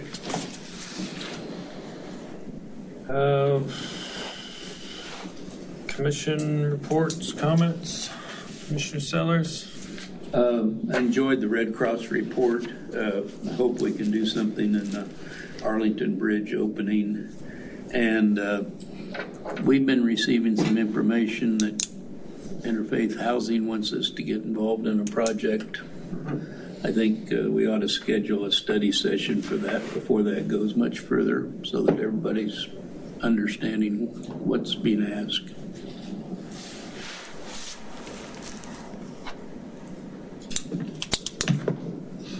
Do you guys want to schedule one or after another meeting or? Sorry, I was distracted momentarily. Say that again. The project that Interfaith Housing wants to have us be involved with, I think we should listen to them in detail in a study session to better understand the total project. It's a significant thing for the county to get involved in, I think. That's something could be done on the 19th? I would think so, because I don't think it's going to take that long to agree on some of these cuts, so maybe we could do that on the 19th too. That's a special meeting, isn't it? So, well, are you going to have the special meeting? If you guys are setting the maximum and we have it for the next meeting, do you need a 19th meeting? If you want, we still could have the special meeting or have the work session with Interfaith.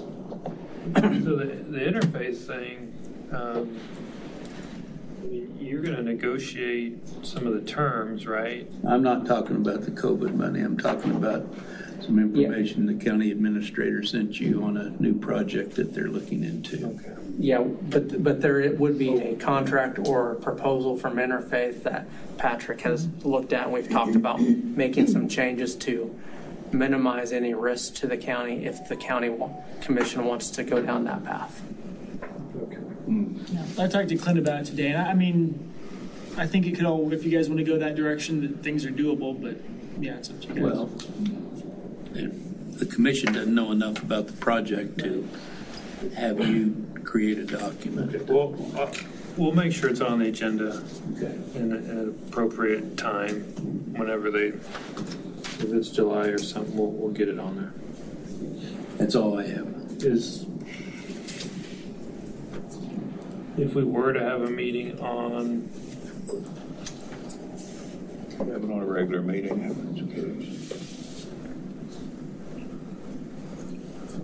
just as a question, if we were to have a meeting on the 20th, the 19th, are both of you available? Yes. I think so. Okay. If it's not going to take too long, maybe we could just have it in a regular meeting. Sure.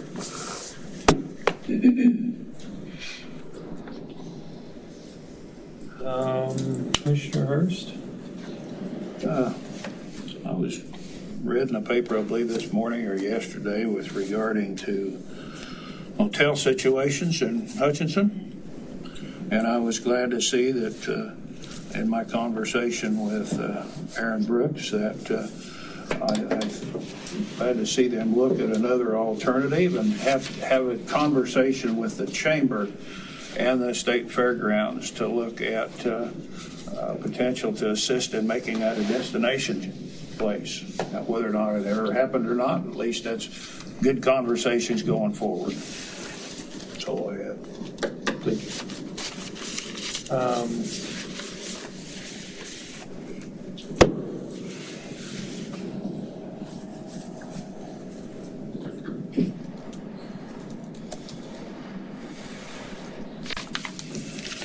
I wanted to mention that Kansas Farm Bureau is having a forum candidate. I don't know if it's a candidate forum, maybe a elected officials forum during our next scheduled meeting date. I think it's in the morning at 7:30, I believe, on July the 12th. Are either of you planning on attending?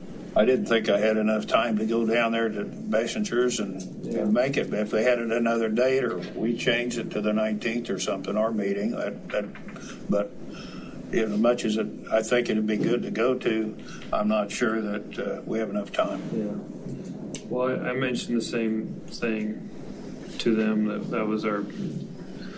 I couldn't understand the whole point of the meeting personally, so were they looking for future candidates? I think it was just a legislative forum of elected officials in Reno County. But I wasn't planning on going. I did let them know it conflicted with our meeting, and given we were all three invited, we would need to probably provide notice if more than one of us went. So I haven't heard anything back on whether it was scheduled or not. Have you? No. Okay.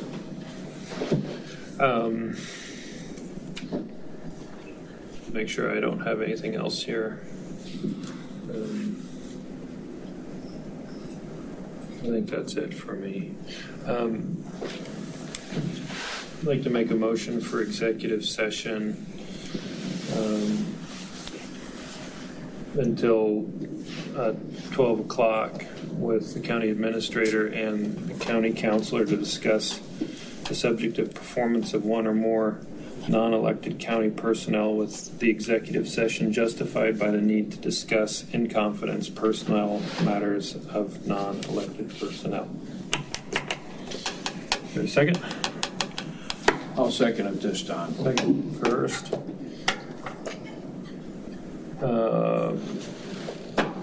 Discussion?